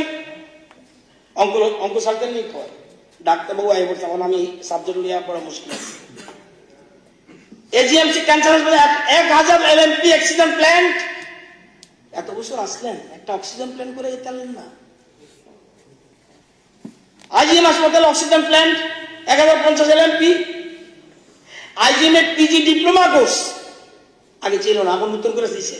গাইনি, চক্ষুবিদ্যা, শিশু রোগ, পারিবারিক মেডিসিন। এবং 20 জন স্টুডেন্ট করতেছে। 3টা সিএইচসি কে মহকুমা হাসপাতাল একসাথে রাজধানী করতে পারতো না। এর মধ্যে ট্রাইবেল এলাকা আছে। করবুকরে মহকুমা হাসপাতাল করছে। গোমতী জেলা হাসপাতাল ট্রমা কেয়ার সেন্টার উদ্বোধন করা হয়েছে, লেভেল 3। শান্তিরবাজার লেভেল 3, ধলাইতে লেভেল 3। বিনামূল্যে সিটি স্ক্যান পাইবেন কোথায়? শুধুমাত্র জীবিত না, Gomati district hospital, Dhalai district hospital, south Tripura district hospital, north Tripura district hospital, Unakoti district hospital. এবং এই মধ্যে 2,96,000 রোগী উপকৃত হয়েছে। খুব শীঘ্র আমরা খুশি হইবেন, মেলাগড়ে এর মধ্যেই সিটি স্ক্যান পরিষেবা মেলাগড় হাসপাতালে চালু হইবে। বিনামূল্যে জেলা হাসপাতাল বলতে ল্যাব পরিষেবা প্রথমে ব্যবস্থা করা হয়েছে। জিবি ছাড়াও আইজিএম আছে, খোয়াই ডিস্ট্রিক্টে আছে, তেলিয়ামুড়া আছে, বিশালগড় আছে, মেলাগড় আছে, বহুত আমি সব দিক করলাম না, সব দিক সাব ডিভিশন হসপিটাল আছে। বিনামূল্যে ডায়ালিসিস পরিষেবা বিপিএল অন্তত রোগীদের জন্য এগুলিও করা হয়েছে। 5 বছর 257 জন এমবিবিএস ডাক্তার নিয়োগ হয়েছে। আরো 226 জনের জন্য অলরেডি ফাইনাল ডিপার্টমেন্ট ক্লিয়ারিং দিয়ে গেছে। 33 জন ডেন্টাল সার্জন নিয়োগ হয়েছে। 172 জন স্পেশালিস্ট জন্য প্রস্তাব পাঠানো হয়েছে। 16 জন সুপারভিটি আরো নিতে আছে। 175 জন নিয়োগ শুধু অফার দেওয়ার বাকি রয়েছে। 200 জন ফার্মাসিস্ট নিয়োগের পরীক্ষা বাকি আছে। এতটা কইতাম না, বহুত হয়েছে। রেগা নিয়ে কথা কন, কি একটা বেসরকারি প্রস্তাব আইছে বলতে, কি প্রাইভেট নাম্বার রেজিস্ট্রেশন। ক টাকা দিয়ে আরম্ভ হয়েছিল প্রথম মজুরি 60 টাকা, এরপরে 71, এরপরে 85, এরপরে 100, এরপরে 118, করতে করতে আমাদের সমাজ পর্যন্ত 177, এখন 226। এবং দেশের মধ্যে দেশের মধ্যে we are the second position. আমি বলি না 100, কিন্তু 150 দিনও কাজ হয়েছিল। আমার কাছে ডেপুটেশন লয়ে গেছিল, শুনেন শ্যামল বাবু, আমার কাছে ডেপুটেশন লয়ে গেছিল কৃষি তাদের নাম কিটা, কৃষি সংগঠনের নামটা কিনা, সারা ভারত কৃষক সভা প্রতিনিধি গেছে। এনারা কয়ে দিয়ে আমি কইছিলাম লজ্জা পাইব দেখা কিতা কইছি জানেননি, রতন বাবু এই পাট্টাধারীরা বোধহয় কৃষক সম্মান নিধি পায় না। ধারণাই নাই কোন জগতে আছে। ওই পুরানো একটা বই, এটাই বারবার ট্যাপ রেকর্ড বাজাইতে আছে। তো আমি বক্তব্য দীর্ঘায়িত করছি না, আর আমাদের মধ্যে অনেকে বলবে। আমি শুধু একটা কথাই বলবো, প্রথম যে কথা দিয়ে আমি শুরু করছিলাম, এটা আমি আপনাদের কাছে রিকোয়েস্ট করি। অপোজিশন লিডার হেল্প করছে এবং তো ওরা তো লিডারকে আমি জানি না, আমি অনুরোধ করব ওই যে যেটা দিয়ে আরম্ভ করছি, আপনার প্রধানমন্ত্রী যে উদ্ধৃতি দিয়ে গভর্নর ভাষণ দিয়েছিলেন যে আমরা একসাথে থাকবো, আমরা একসাথে চলবো, আমরা একসাথে ভাববো, আমরা একসাথে সমস্যার সমাধান করব এবং আমরা একসাথে আমাদের মহান দেশকে এগিয়ে নিয়ে যাব। আর আমরা যারা বিধানসভায় আছি এই রাজ্যকে আমরা এগিয়ে নিয়ে যাব under the leadership of professor doctor Manik Saha. আশা করি আজকে প্রতিজ্ঞাবদ্ধ হইয়েন, নতুবা কিন্তু আমি আবার বলছি, লোকসভায় আসন কিন্তু বাদ দিয়া দেন, 4/3 তো থাকতো না, 9টার থেকে তো এখন আছে বিভ্রান্ত করে ওই ভোট দিতে পারে না। আগে দিতে পারতাম, যাই হোক, আমি অনুরোধ করুন যেটা বলছিলাম, মাননীয় অধ্যক্ষ মহোদয়, প্রতিজ্ঞাবদ্ধ হই আমরা এক ত্রিপুরা শ্রেষ্ঠ ত্রিপুরা করব। আমরা মুখ্যমন্ত্রী সবাইকে নিয়ে চলছে, সবাইকে নিয়ে আমরা রেকর্ড করি এবং দেশের মধ্যে আমরা তো 1 নম্বর সিটে যেতে পারি, যে সেখানে একমাত্র দলমত নির্বিশেষে একটা নতুন সরকার চলছে যারা স্বপ্ন এক ত্রিপুরা শ্রেষ্ঠ ত্রিপুরা। নতুবা বেশি ফাল মানিস না, কি কান্দানোর সময় পাবি না, মায়ের খাবি, চায়া থাকবি, কানতে পারবি না। মানে পূজার ওই যে ভারত মাতা কি জয় আনন্দমঠের বইটা লয়ে যাইও, আর অবনীন্দ্র ঠাকুরের ইতিহাস বুঝে নতুবা অপমান, মানুষ তো সহ্য করতো না তাকে। পাপু নাম অ্যামেন্ড করছেনি, এটা বুঝাইও ভারত মাতার অপমান। আজকে বঙ্কিমচন্দ্র চট্টোপাধ্যায় আনন্দমঠ যে আজকে দেশের মাতৃশক্তি কথা বলছে এবং অবনীন্দ্র ঠাকুর আমাদের ভারত মাতাকে আনছে, সেই ভারত মাতার বুক লইয়া স্বদেশীরা আন্দোলন করছে। উনি কে ভারত মাতা কোন হ্যাঁ জানি, এটা কইলে আগামী দিনে টিকিটও দিত। সবাইকে আমি অনুরোধ করব, আমরা এই স্বপ্ন নিয়ে এগুচ্ছি না, এই স্বপ্ন নিয়ে এগুচ্ছি। আগামী দিনে আমরা যাতে সবাই সাথে আমরা কমিটমেন্ট করছি, আমি ব্যক্তিগতভাবে কমিটমেন্ট করছি, যারা অপোজিশন আছে আপনাদের যে সুসংগঠিত যদি সুষ্ঠু কোনো রকম যদি কোনো সাজেশন থাকে নিশ্চয়ই আমরা গ্রহণ করব। তবে আপনাদের অ্যামেন্ডমেন্ট এগুলি মানতে পারলাম না, দুঃখিত। সবাইকে ধন্যবাদ। মাননীয় রতনবাবুর কথা বুঝলাম যে ত্রিপুরাবাসীর হাতে প্রচুর টাকা এসছে, সরকার ভালো চলছে, ব্যাংকে প্রচুর টাকা আছে। মাঝে মাঝে দেখি গ্রাম শহরে কাজ নাই, খাদ্য নাই, চা পাহাড়ে হাহাকার ক্রন্দন, এই সম্পর্কে যদি আলোকপাত করতে না গেলে আমরা জানতে পারতাম আর কি। গ্রাম শহরে কাজ নাই, হাহাকার, টাকা নাই, কিচ্ছু নাই, মানুষের অভাবে চুরি বাড়তেছে, এই সম্পর্কে তো আমরা একটু একটা কথা কই, একটা কথা, এই একটা বই কইছিল, এই বইটা ডক্টর মানিক শাহ আমলে দিছে, এটা হইল জব কার্ড। রেশন কার্ড মানিক শাহ আমলে দিছে, এবং যা যা আছে সব মানিক শাহ আমলে দিছে। ব্যাংকের বই মানিক শাহ আমলে দিছে, আধার কার্ড মানিক শাহ আমলে দিছে। এবারের বয়স 42, কইতাছে এবারে কি রাতারাতি 42 বছর হয়ে গেছে না, 5.5 বছরে একটা রেশন কার্ড দিতে পারলো না এত বছর ধরে।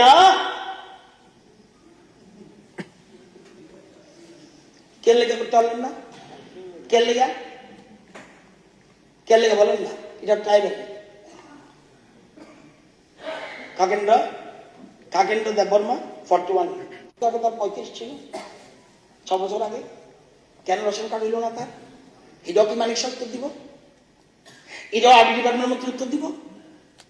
কেন তার আধার কার্ড হইল না? কেন তার জব কার্ড হইল না? কেন তার ব্যাংকের বই হইল না? আমাদের কাছে যখনই আসলো সাথে সাথে ব্যবস্থা গ্রহণ করেছে। কথা কইতে বুঝবিচ্ছা করছি বলে আমার ওই যে বলছি কর্মফল ভুগতেই হবে। শ্রীকৃষ্ণের কথা বারবার মনে রাখেন, শ্রীকৃষ্ণের কথা মনে রাখলেও তো মুশকিলে পড়ে। মাননীয় সদস্য শ্রী অনিমেষ দেববর্মা মহোদয়।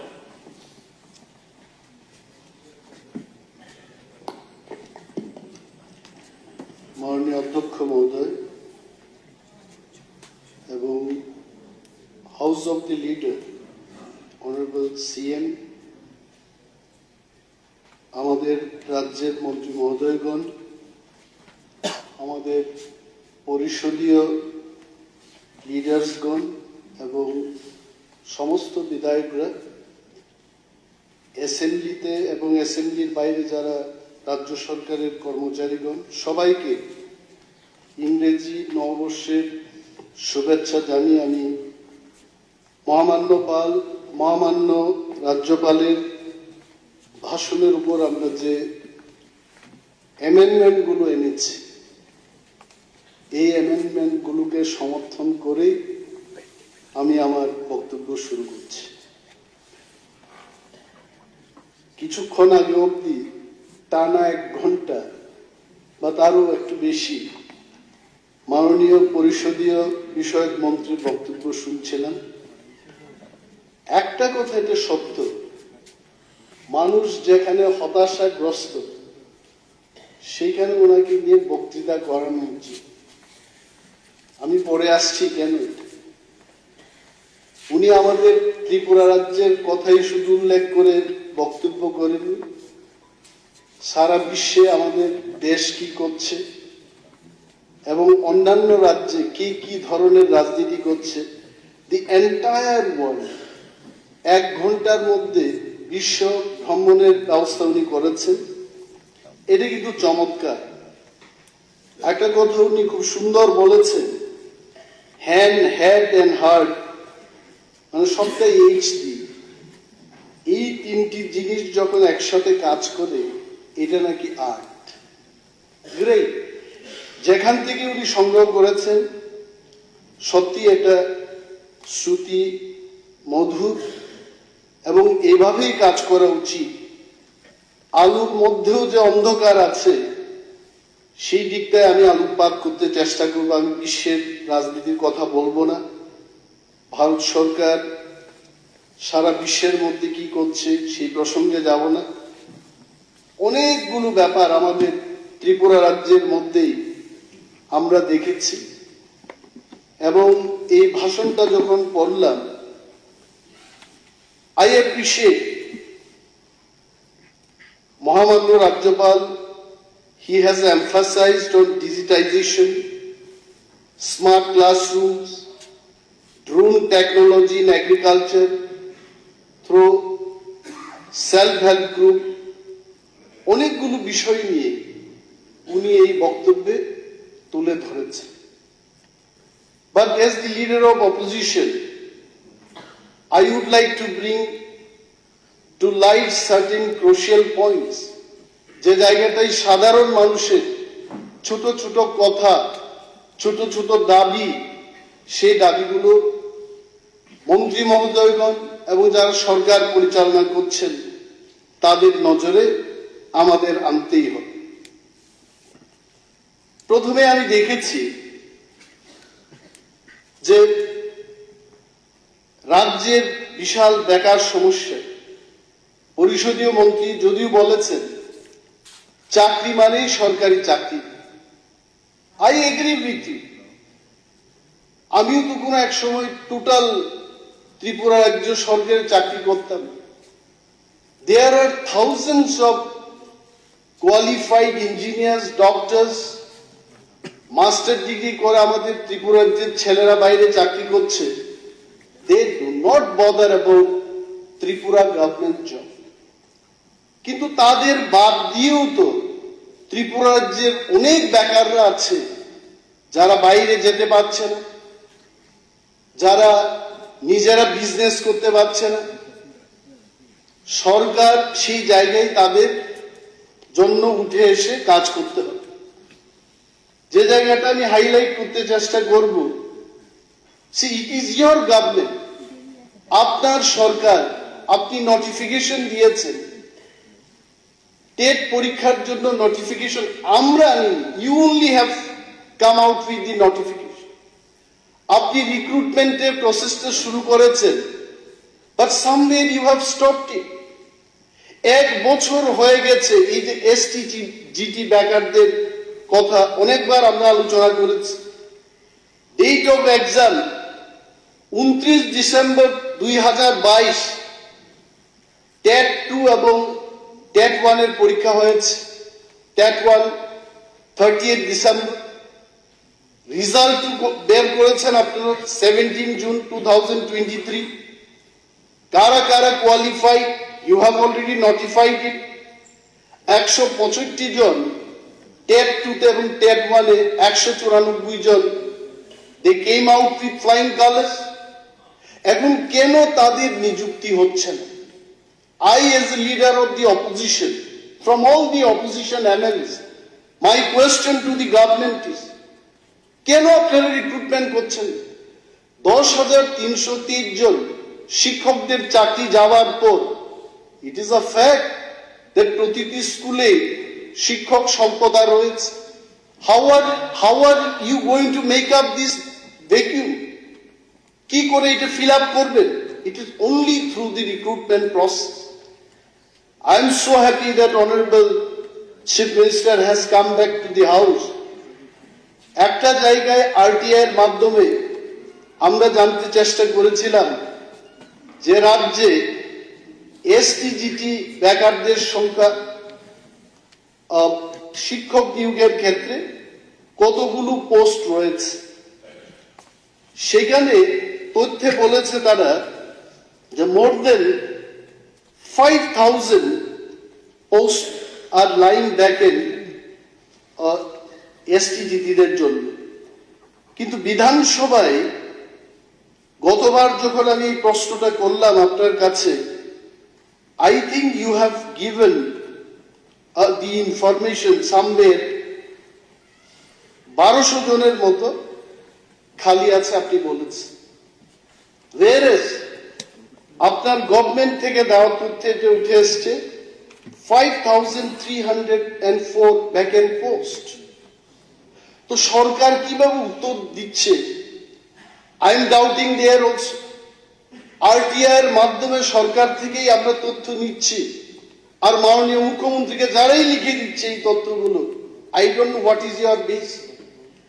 এটা আমারই প্রশ্ন ছিল। এই জায়গায় রাজ্যের হাজারো বেকারদের প্রশ্ন হলো, তারা জানতে চায় সরকারের কাছে যে আমরা দিল্লিতে গিয়ে জিজ্ঞেস করতে পারবো না, আমরা সারা পৃথিবীর কাছে জিজ্ঞেস করতে পারবো না। উই ওয়ান্ট টু নো এই সরকার যাই শূন্য পদ আছে কবে নাগাদ এটা পূরণ করা হবে। This is what they want to know. আজকে সরকার পক্ষ থেকে মাননীয় পরিষদীয় বিষয়ক মন্ত্রী যখন বক্তৃতা করছিলেন বলছেন যে আমরা কি পাইনি। Fine, it is absolutely fine. উনি যাই যাই বলেছেন সরকারের যে কাজ হয়েছে আপনি বলেছেন, একটা জিনিস আমার মনে হলো আজকে আপনার বক্তব্য শুনে, একটা জায়গায় বুঝে আপনি বাদ দিয়ে বক্তব্যটা করেছেন।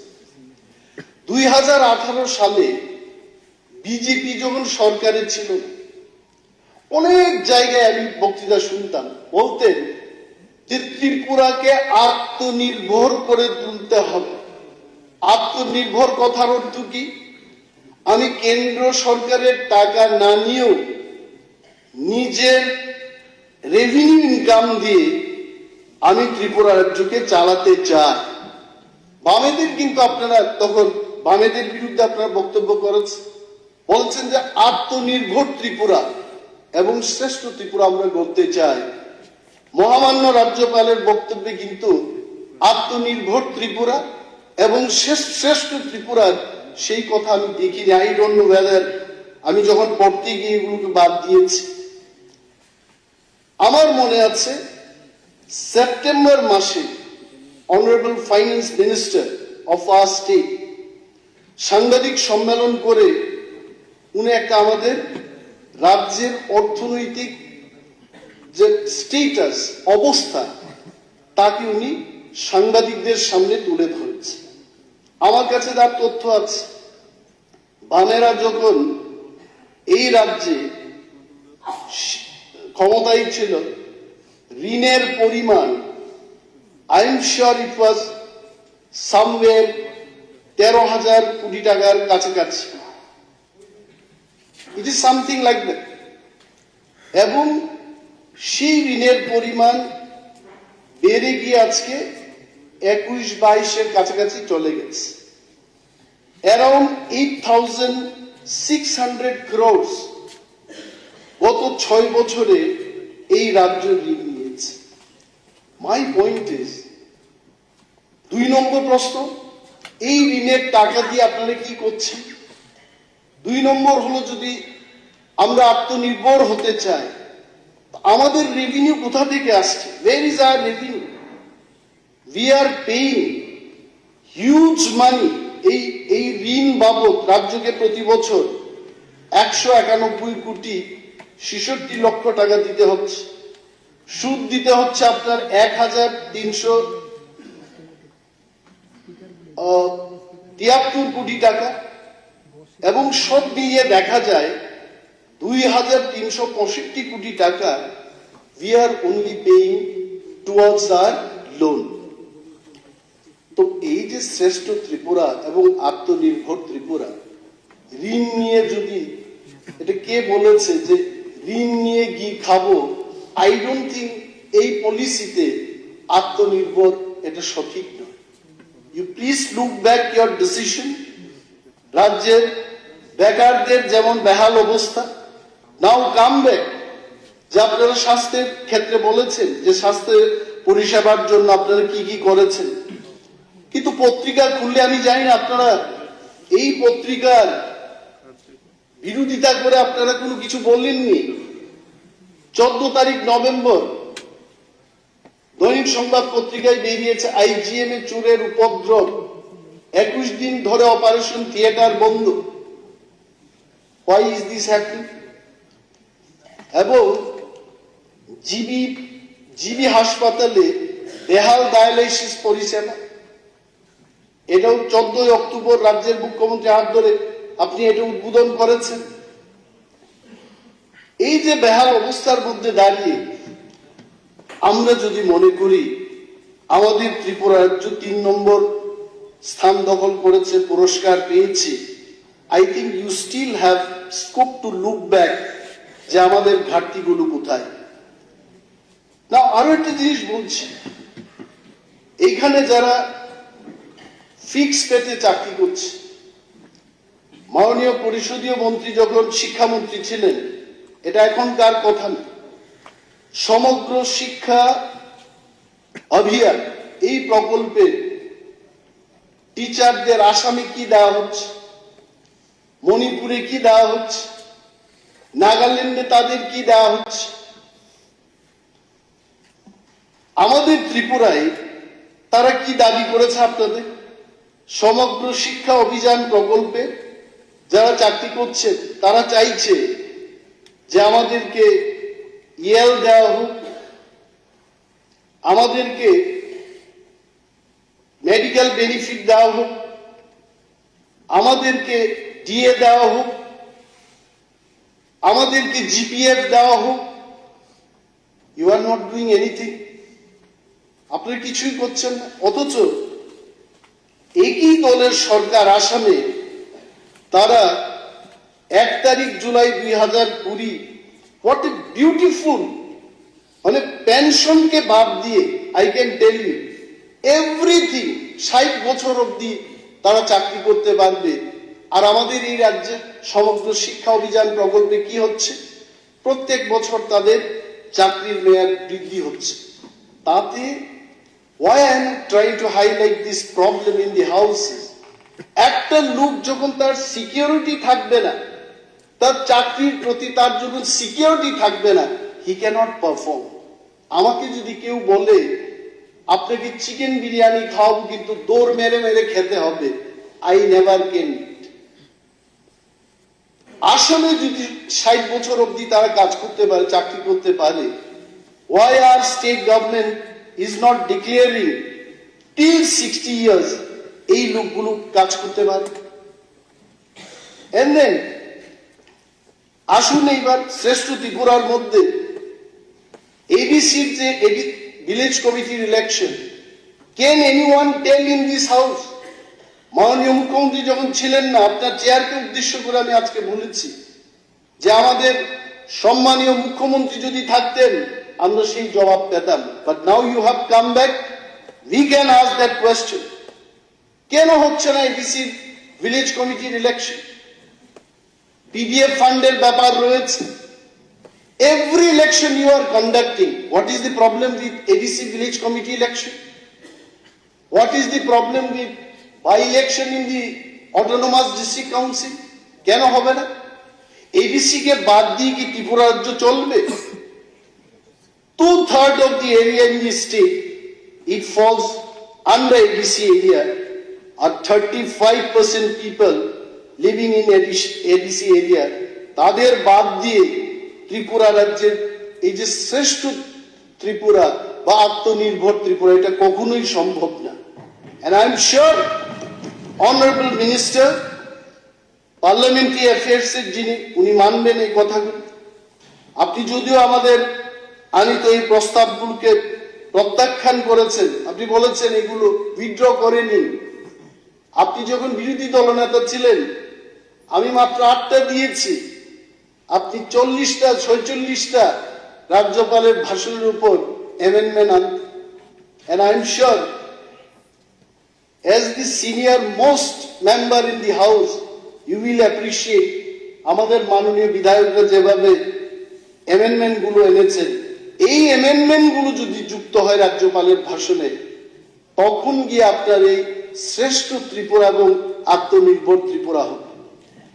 Fire service, I appreciate honorable chief minister in the house যে আপনাদের সরকার বেকার যুবকদের চাকরি দেওয়ার জন্য ফায়ার সার্ভিস দপ্তর থেকে বিজ্ঞপ্তি ঘোষণা করেছে। 24 তারিখ মে 2022 রিক্রুটমেন্ট র্যালি হয়েছে, ফিটনেস টেস্ট হয়েছে, রিটেন টেস্ট হয়ে গেছে, but now the result is not out. তাহলে এই যে আত্মনির্ভর ত্রিপুরা কোন ব্রেকিং সিস্টেম আছে কি, যে আপনারা একটা গতি নিয়ে যাচ্ছিলেন, এটাকে ব্রেক ধরে নিজেরাই থামিয়ে দিয়েছে? I as the leader of the opposition, I would request honorable CM আপনি এই ব্যাপারগুলো দেখবেন, যাতে করে এই বেকাররা চাকরি পায়, যারা বাইরে যেতে পারছে না, যারা বিভিন্ন বেসরকারি সংস্থায় কাজ করতে পারছে না, at least think for them। শ্রেষ্ঠ ত্রিপুরা এবং শ্রেষ্ঠ সরকারের কাছে আরো একটা দৃষ্টি আকর্ষণ করব, tribal welfare department. What is happening in tribal welfare department?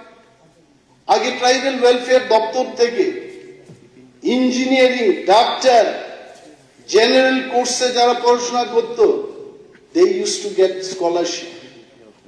রাজস্থানে তাদের পাঠিয়ে হিন্দিতে পড়াশোনা করার জন্য সুযোগ দেওয়া হতো না। Everything has stopped. এই ট্রাইবাল ওয়েলফেয়ার ডিপার্টমেন্ট তার কাজছে কি? রিজার্ভেশন পলিসি গুলো দেখা। আজকে আমাদের ত্রিপুরার যে বিভিন্ন জেলা কোর্ট এবং হাইকোর্ট গুলোতে রিক্রুটমেন্ট হচ্ছে, রোস্টার মানা হচ্ছে না। মাননীয় মুখ্যমন্ত্রীর কাছে আমি দৃষ্টি আকর্ষণ করে বলছি, আপনি নাও জানতে পারেন, because it is not possible for a man to know everything, but this is the right time, right opportunity আপনার জন্য এই কথাগুলো জানা। রিজার্ভেশন অ্যাক্ট রয়েছে ত্রিপুরা রাজ্যে, এসসিদের একটা রিজার্ভেশন থাকবে, এসটিদের রিজার্ভেশন থাকবে। এই রিজার্ভেশন রোস্টার গুলো মানা হচ্ছে না। ইফ ইউ ওয়ান্ট, আমি আপনাকে এই তথ্যগুলো দিয়ে দিতে পারি। আপনি দেখুন, একটা এসসি রিজার্ভ পোস্টের এগেইনস্টে জেনারেল ক্যাটাগরির লোকগুলোকে নেওয়া হচ্ছে, এসটি রিজার্ভ পোস্টের এগেইনস্টে জেনারেল ক্যাটাগরির লোকগুলোকে নেওয়া হচ্ছে। ট্রাইবাল ওয়েলফেয়ার দপ্তর কি করছে? এসসি ওয়েলফেয়ার দপ্তর কি করছে? Reservation act it is very clear, যদি কোনো পোস্ট ডিরিজার্ভ করতে হয়, ওই কনসার্ন দপ্তরের কনকারেন্স নিয়ে, তার অনুমতি নিয়ে তাকে করতে হবে। Nothing is being follow. High court থেকে শুরু করে আপনার সমস্ত দপ্তরে যদি if you see the figure, you'll find একটা জায়গায় রিজার্ভেশন পলিসিগুলো ফলো করা হচ্ছে। We had several rounds of meeting. আমরা এডিসিতে রাজ্য সরকার কিছু কিছু দপ্তর তারা হস্তান্তর করবে, এই গ্যাজেট নোটিফিকেশনের কথা আমরা উল্লেখ করেছি। মাননীয় কৃষি মন্ত্রীর কাছে গিয়ে আমি যখন বললাম যে অন্তত কৃষি দপ্তরের যে সমস্ত পাওয়ার এন্ড ফাংশন এডিসি কে হস্তান্তর করা হয়েছে, এগুলো তাদের হাতে তুলে দিই। উনি আমাকে মৌখিকভাবে আশ্বস্ত করেছেন এগুলো উনি করবে। But where is your government of Tripura notification দিয়ে বলেছে যে 9টি দপ্তরে কিভাবে পাওয়ার হস্তান্তর করা হবে, till date you have not done. আপনাদের কি মনে হয় যে শ্রেষ্ঠ ত্রিপুরায় গ্রাম পাহাড়ে যারা বসবাস করছেন তারা খুব সুখে আছে? আপনারই দপ্তরের কথা বলবো, আপনার দপ্তরে মাননীয় মুখ্যমন্ত্রী এই যে চিঠিগুলো, মোর দেন 200 লেটার্স আপনার দপ্তরের, আপনাকেও লিখি, আপনার সচিবদের লিখে থাকি। Believe me, there in 4 replies from your department, not even a single reply and action I have seen. একদিন আপনি আমার সাথে কথা বলেছেন, একজন মহিলা কনস্টেবল যার পরিবারটা শেষ হয়ে যাবে, it is not my interest, ওই পরিবারটা যদি একসাথে থাকতে না পারে, the family will be hampered badly বলে আপনাকে একটা চিঠি দিয়েছে। ইউ অ্যাসিওরড মি যে আমি এটা করব কিনা, আমি বললাম যে করে দিই। Till date nothing has happened. More than 200 letters I have written to your various departments. আর একটা কথা বলবো আপনাকে, এই যে আমরা এখানে দাঁড়িয়ে কথা বলছি, বিধানসভায় এমএলএরা কথা বলবেন, পরিষদীয় লিডাররা কথা বলবেন, গ্রুপ লিডাররা কথা বলবেন। প্রতিটি জিনিসের একটা শৃঙ্খলা থাকা দরকার। শ্রেষ্ঠ ত্রিপুরায় যদি আমাদের শৃঙ্খলা না থাকে, এগুলো বলতে লজ্জা। অ্যাসেম্বলি বাবা সাহেব আম্বেদকরের স্ট্যাচু, সেখানে কি বলবো এটাকে, আপনারা কি বলে বাংলায়, স্থাপন করে, সেখানে I as leader of opposition, আমার কোনো নাম, আমাকে বারবার ফোন করে বলা হচ্ছে আপনি প্রোগ্রামে আসুন। How I come there, in what capacity? আরেকদিন আরেকটা জায়গায় প্রোগ্রামে বারবার এই বিধানসভায় আসেনি বলে বিধানসভার সরকার পরিচালনার বিষয়গুলো আমাদের জানা নেই, এরকম কথা নেই। একজন বিধায়ককেও যদি ডাকতে হয় এট ব্লক লেভেল, ডিস্ট্রিক্ট লেভেল, মহকুমা লেভেল, নাম প্রকাশ করে তাকে ডাকতে হবে। ইন হোয়াট ক্যাপাসিটি হি কাম? আমি যদি সেখানে যাই, where will be my sitting arrangement? গভর্নমেন্টের একটা প্রোটোকল থাকে। আমাকে বারবার ফোন করে, আমি বলবো না, নাম বলবো না, কোন এক মাননীয় মন্ত্রী মহোদয় আমাকে ফোন করেছেন, দাদা আপনি কোথায়? আমি বললাম আমি আছি, একটু ব্যস্ত আছি। But I was not busy at all. কি করে আসবো সেখানে? এই যে শিষ্টাচার গুলো, অনারেবল লিডার অফ অপোজিশন যেটা মেনশন করলেন এখানে, আমি পার্সোনালি ওনাকে ফোন করেছি প্রোগ্রামের জন্য। এবং দেখুন অ্যাকচুয়ালি যখন যে কোনো একটা কি বলে ফলক লিখা হয়, নাম লিখা হয়, এখানে তো অনেকজনের নাম লিখা যাবে না।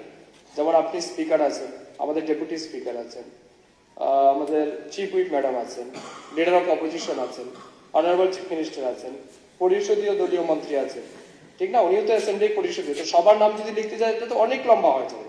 তো এটা নিয়ে আমরা অনেকবার ডিসকাশন করেছি, আমাদের প্রটোকল অফিসারদের সাথেও এটা নিয়ে আলোচনা হয়েছে। অ্যাকর্ডিংলি অনারেবল চিফ মিনিস্টার সেটা এসেছিলেন, আমাদের ইনোগ্রেটর, আপনি এজ এ স্পিকার হিসেবে সেখানে ছিলেন। আর ডিপার্টমেন্ট, যেহেতু আমার ডিপার্টমেন্ট সেটাকে ইমপ্লিমেন্ট করেছে, সেই কারণে আমার নামটা তারা লিখে রেখেছে।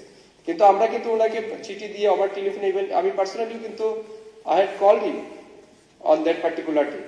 সো এটা আমি জানি না উনি কেন বলছেন, কিন্তু আমরা কিন্তু একদম পুরো মানে সিস্টেমকে মেনটেন করেই কিন্তু এটাকে আমরা ইয়ে করেছি। তো if I am not wrong, আমরা কিন্তু কমপ্লিটলি আপনাকে ইনফর্ম করেছি এবং আপনার জন্য সমস্ত ব্যবস্থাও সেখানে ছিল। কিন্তু আপনি বলেছেন যে আপনি দিল্লি যাচ্ছেন। আই ডোন্ট নো, আমি যা বলছি এগুলো আপনারা নিজেদের মধ্যে আলোচনা করে নেবেন। আর there is a system for everything. এখন যদি কেউ নাম ছাপানো যদি এতই প্রবলেম হয়, তাহলে কেউ নাম থাকবে না। সে all dignitaries will be present. নাম না লিখেই যদি করা হয়, I don't know, you take the decision. Thank you so much. আরো রাজ্যে ধরুন আরক্ষা দপ্তরে কি হচ্ছে আই ডোন্ট নো, 6-7 জন টিএসআর জওয়ানরা এসে আমার সাথে দেখা করেছে, সঙ্গে ওনাদের পরিবারের লোকগুলো ছিল। ওনারা বলছেন যে আমাদেরকে চাকরি থেকে ছাঁটাই করা হবে। আমি বললাম কি ব্যাপার? বলছে যে আমরাও জানি না, তবে শো কজ যেখানে দিয়েছে বলেছে 5,000 টাকার বেশি টিএসআর জওয়ানরা যদি ব্যাংক থেকে উঠায়, তার জন্য ডিপার্টমেন্টের যে রিপোর্টিং বস তার থেকে পারমিশন নিতে হবে। তখন আমি প্রশ্ন করলাম যে এতগুলো টিএসআর, হাজার হাজার টিএসআর ত্রিপুরাজ্যে, ইউ ফিল 5,000 টাকার বেশি টাকা উঠানোর জন্য তাদের ঊর্ধ্বতন কর্তৃপক্ষের পারমিশন নিয়ে এরা করছে না। I think all the members will agree. কে করবে? এটা একটা প্রথা চলছিল, 5,000 টাকায় একটা ফ্যামিলি চলে। They need to withdraw 15,000, 20,000 if required, all their salary, whatever is left in the bank account. আমাকে বলা হলো যে এই বিষয়টা মুখ্যমন্ত্রীর নজরে আনবে। and I tell you, আমাদের মুখ্যমন্ত্রী অনেক ব্যস্ততার মধ্যে থাকেন। কখনো কখনো এই প্রশ্নগুলো, এই লেটারগুলো আমি যখন লিখি, কেন উত্তর পাই না, why I don't get the reply, আমিও ভাবি। আমি অনেকের কাছে জানতেও চেষ্টা করেছি। অনেকে বলছে যে আসলে মুখ্যমন্ত্রী যদি উনি লেটারগুলো পেতেন, উনি 1 ঘন্টার মধ্যে অ্যাকশন নিয়ে নিতেন। দি প্রবলেম ইজ উনার যে অফিসটার মধ্যে ওএসডিরাই নাকি চালাচ্ছে। আমি বলে কি বাজে কথা বলছো? আমি মুখ্যমন্ত্রীর দপ্তরে 4-5 দিন গেলাম, he met me, he spoke to me. OSD আবার কারা সেখানে বসে এগুলো করছে, আই ডোন্ট নো। মাননীয় মুখ্যমন্ত্রীকে আমি দৃষ্টি আকর্ষণ করে বলছি, এই লেটারগুলো দপ্তরের কাছে লেখা হচ্ছে, আপনার কাছে লেখা হচ্ছে, কেন এটা হচ্ছে না একটু দেখবেন। শুধু এটা আমার প্রবলেম না, অনেক এমএলএরা ওনারা লিখেছেন, ওনার উত্তর পাননি। জুলাই মাসে চিঠি লিখেছে, নো অ্যাকশন। কাজ করবেন কিনা এটা অন্য কথা, বাট এটলিস্ট প্রাপ্তি স্বীকার যা আমরা পেয়েছি। But I can tell you there are 4-5 ministers যাদেরকে আমরা ব্যক্তিগতভাবে চিঠি লিখি, they are very prompt, they take action. 100% আমাদের কথায় সরকার কাজ করবে না এটা আমরাও জানি, but in 70-80% cases the honorable ministers, they have done our work and they will do that work in future also. এটা আমাদের বিশ্বাস আছে। স্যার, আজকে গভর্নর মহামান্য রাজ্যপালের ভাষণের মধ্যে যারা ফিক্সড পেতে চাকরি করছে বিশাল সংখ্যায়, টেট 1 টেট 2 দিয়ে যারা চাকরিতে ঢুকছে, they have to be permanent employee. আপনি নিশ্চয়ই জানবেন যে only 75% স্যালারি তাদেরকে দেওয়া হচ্ছে, 25% স্যালারি নাকি এটা ডাইভার্ট করে অন্য জায়গায় খরচ করা হচ্ছে। যখন টেট 1 এবং টেট 2 দিয়ে চাকরি দেওয়া হয়, the money is coming from the central government, এবং 100 টাকা যদি এসেই থাকে, why they will get only 75%? এবং আমার মনে আছে, আমি এমএলএও ছিলাম, আমার খুব খুশি হতাম যে বামপন্থীরা চলে গেছে, নতুন একটা সরকার এসছে ত্রিপুরায়, এটা বিশাল পরিবর্তন আনবে। এখনো সেই আশা নিয়ে আমরা আছি যে আপনারা কাজ করবেন, জনস্বার্থে আমরা যা বলবো, জনহিতে আমরা বলবো, আপনারা কাজ করবেন। একজন মাননীয় মন্ত্রী সাংবাদিক সম্মেলনে বলেছিলেন যে ত্রিপুরায় আমরা সরকারে এসছি, ফিক্সড বলে কোনো শব্দ আর থাকবে না। আই স্টিল রিমেম্বার, আপনারা অনেকেই শুনেছেন এটা, মানে ফিক্সড এই শব্দটা আর থাকবে না। নাও মাই কোয়েশ্চেন ইজ, এই শব্দ কেন এখনো আছে? Why you can remove it? Fishery দপ্তরে এটা অফিসারের কথা না, ক্লাস 4 ক্যাজুয়াল ওয়ার্কার 10 বছর 16 বছর ধরে কাজ করছে, এই সমস্ত লোকের আর পার্মানেন্ট হলো না। পিপল এক্সপেক্টেড ভারতীয় জনতা পার্টির সরকার, মোদিজির নেতৃত্বে দেশের যে সরকার, সাধারণ মানুষের সাথে কাজ করবে, কর্মচারীদের পক্ষে কাজ করবে, এই আশা কিন্তু সবারই আছে। আমার কাছে তথ্য আছে, আমাকে দিয়ে গেছে যে এই ফিশারি দপ্তরের এই ছেলেদের যখন ডিআরডব্লিউ করা হলো বা তাদের ডিএ বৃদ্ধি করা হলো, 126 টাকা থেকে সামনের মোর দেন 300 রুপিস যখন বৃদ্ধি করা হলো, 30 দিনের জায়গায় 26 দিন দেওয়া হয়েছে। মাননীয় মন্ত্রী মহোদয় নোট করছেন এটা। তাদের বক্তব্য হলো যে আমাদের 30 দিনের জায়গায় 26 দিনের পয়সা কেন দেওয়া হচ্ছে। আর নাম্বার 2, আমরা 8 বছর 10 বছর কাজ করছি, কেন আমাদের এখনো পার্মানেন্ট হলো না? This R the question. আর রেগার জন্য মাননীয় পরিষদীয় বিষয়ক মন্ত্রী যখন বক্তব্য করছিলেন, যে রেগার কাজে, আপনার একটা সাংবাদিক সম্মেলনে আমি দেখেছি যে এত কাজ, আপনি তো খুব কায়দা করে বলেছেন এই দিন, আপনার কায়দাগুলো খুব ভালো লাগছে। এত কাজ, এটা কে করবে? মানে আপনি ভয় পেয়ে গেছেন রীতিমতো যে এত কাজ করার কোনো লেবারই নেই, রেগার শ্রমিকরা কাজে যাচ্ছে না, টাকাও ব্যয়িত পড়ে আছে। কিন্তু একটা জিনিস, পুজোর সময় ত্রিপুরা রাজ্যে, আপনি তো জানেন, দুর্গাপুজোর আগে দ্বিগুণ ত্রিগুণ করে কাজ দেওয়া।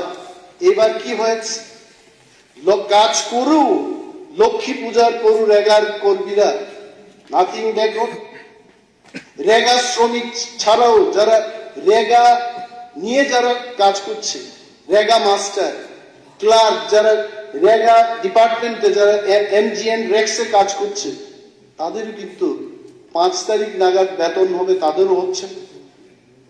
তো এই যে আত্মনির্ভর ত্রিপুরা এবং শ্রেষ্ঠ ত্রিপুরা, আমার ত্রিপুরা রাজ্য, অনিমেষ দেববর্মার ত্রিপুরা রাজ্য যদি শ্রেষ্ঠ হয় ভারতবর্ষে, তার চাইতে খুশির আর কি সংবাদ থাকতে পারে? ইভেন আই ওয়ান্ট, বাট এই আনন্দের সংবাদ আনতে গিয়ে যে মানুষের যে ভোগান্তি হচ্ছে, who will take care of it? We can only ventilate. আমরা শুধু বলতেই পারি যেগুলো দেখুন, বিদ্যুৎ দপ্তর লোডশেডিং হচ্ছে, আগরতলা শহরে লোডশেডিং নাও হতে, কমপ্লেন দেওয়া যাচ্ছে না। I am telling you sir, complain দিতে গেলে এটা অন্য আরেকটা জায়গায় টেলিফোন করে কমপ্লেন দিতে হয়। 3 days 4 days ট্রান্সমিটারের জন্য পয়সা দিচ্ছে। এই যে ফ্ল্যাট গুলো হচ্ছে আগরতলায়, তার ট্রান্সমিটার না ট্রান্সফর্মার বসানোর জন্য টাকা জমা দেওয়ার 2 মাস পর্যন্ত ট্রান্সফরমার বসানো হচ্ছে না। এই যে নতুন ফ্ল্যাট গুলো হচ্ছে, আমাকে কমপ্লেন করছে মানুষ এসে, ফ্রিজ নষ্ট হয়ে গেছে, টিভি নষ্ট হয়ে গেছে। কেন? বলছে যে যত পাওয়ারের ট্রান্সফরমার দরকার, এই ট্রান্সফরমারটা আমাদের নেই, টাকা দিয়ে রেখেছে কিন্তু ট্রান্সফরমার বসানো হচ্ছে। মাননীয় সদস্য, তো এই যে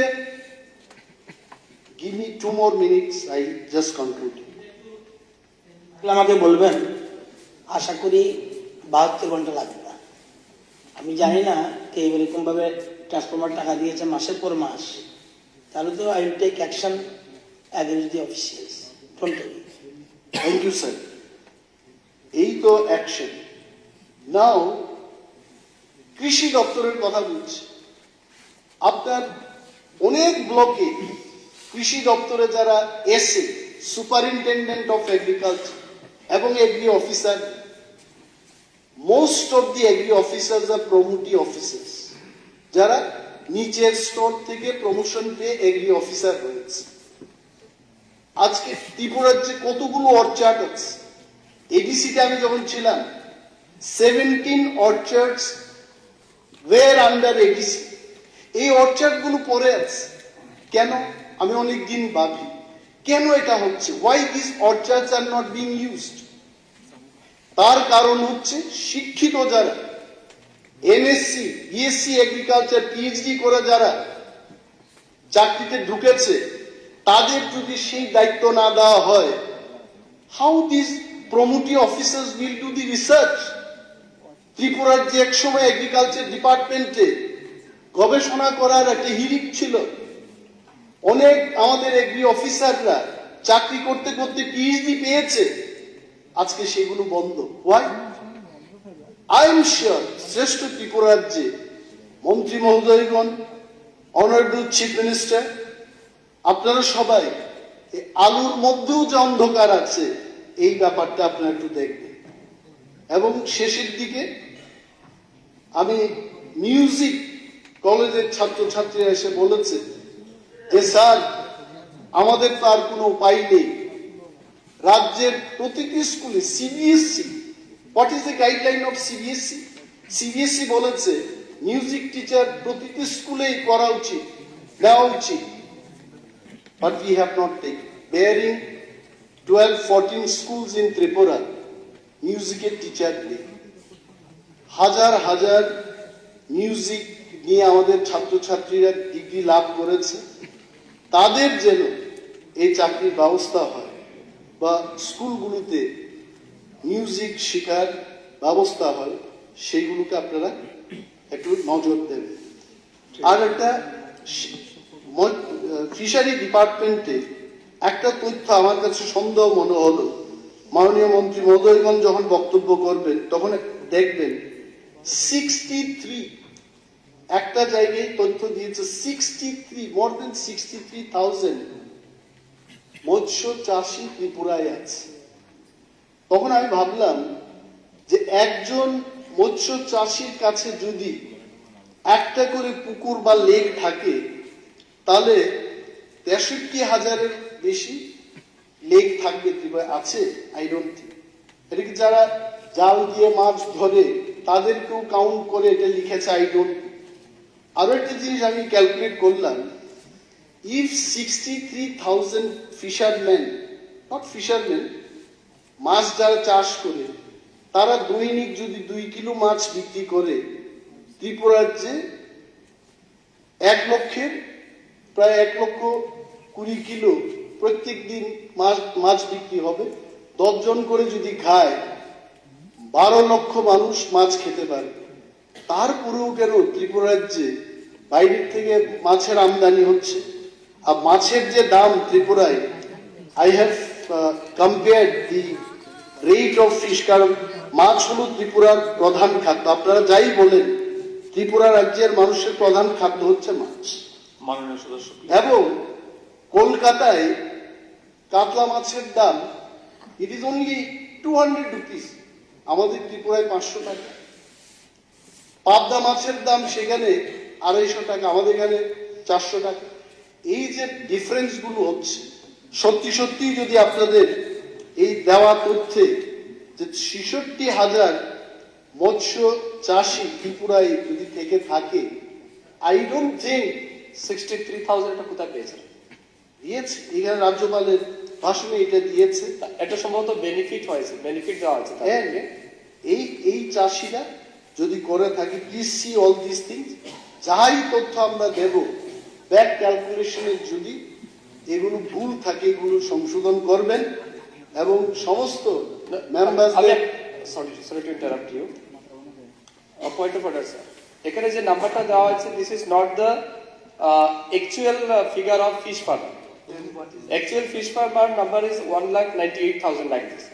সো এটা কিন্তু তাদেরকে আমরা বিভিন্ন বেনিফিট প্রোভাইড করছি, লাইক ইনপুট দেওয়া হয়েছে, ফিশ ফিড দেওয়া হয়েছে, এগ্রিকালচার প্রমোট করতে তাদেরকে আমরা লাস্ট লাইক 2022-23 or 23-24 এই সময়ের মধ্যে আমরা প্রোভাইড করেছি। What is the total number of?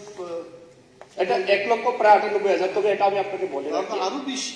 হ্যাঁ, যা ফিগারটা বললাম তার চেয়ে বেশি। না, এটা তো আমরা এই বছরে দিয়েছি, বিভিন্ন বেনিফিট তাদেরকে দেওয়া হয়েছে। This is not the actual fish farmer figure. হ্যাঁ, এবং এটা এই ফিশ ফার্মারের মধ্যে সাপোজ মনে করুন আপনার বাড়িতে পুকুর আছে, ঠিক না, এটাকেও ইনক্লুড করা হয়েছে। কেউ মাছ বিক্রি করে কোথাও আছে না, অনেকে মার্কেট থেকে কিনে বিক্রি করে, তাদেরকেও এই লিস্টের মধ্যে রাখা হয়েছে, ফিশ ফার্মার লিস্ট। ঠিক আছে, থ্যাংক ইউ। যেহেতু মাননীয় অধ্যক্ষ মহোদয় আপনি আমি দুই একটা পয়েন্ট বলার ছিল, আর বলবো না। সন্তান বিক্রি হচ্ছে, এটা অন্যান্য সদস্যরা বলবেন। যে রাজ্যে আত্মনির্ভর ত্রিপুরা, শ্রেষ্ঠ ত্রিপুরা, সেখানে কিছুদিন আগেও কর্মতী ত্রিপুরার সন্তান বিক্রি হলো এবং মুঙ্গিয়াকামিতেও এই ঘটনা হলো। শ্রেষ্ঠ ত্রিপুরাকে এগিয়ে নিয়ে যাওয়ার জন্য আমাদের এই অ্যামেন্ডমেন্টগুলো আপনারা সেখানে ঢুকিয়ে আবার রিপ্রিন্ট করে, এই বইটা খুব বাজে প্রিন্ট হয়েছে। মাননীয় অধ্যক্ষ মহোদয় আপনি দেখবেন এটার কালিগুলো ভালো লাগে না। লাস্ট টাইম যেভাবে প্রিন্টটা হয়েছে ওইভাবে যেন প্রিন্টটা হয়। আমি শুনলাম যে নরসিংগড়ের কাছাকাছি করে একটা প্রিন্টিং হাউস আছে, যেখানে শিক্ষা দপ্তরের প্রশ্নপত্র করতে গিয়ে সেখান থেকে লিক টিক হয়েছে এমন শুনলাম। এটা যেন না হয়। আমি অনুরোধ করবো মন্ত্রী মহোদয় এই কয়েকটি কথা বলে ধন্যবাদ জানিয়ে আমি আমার বক্তব্য শেষ করছি। মাননীয় সদস্য শ্রী শ্যামল চক্রবর্তী মহোদয়।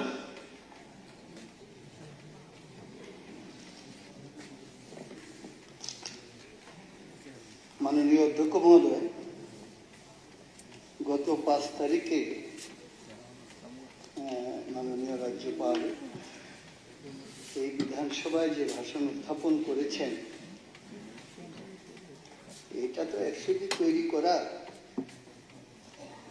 এবং এটার মধ্য দিয়ে সেন্ট্রাল গভর্নমেন্ট এবং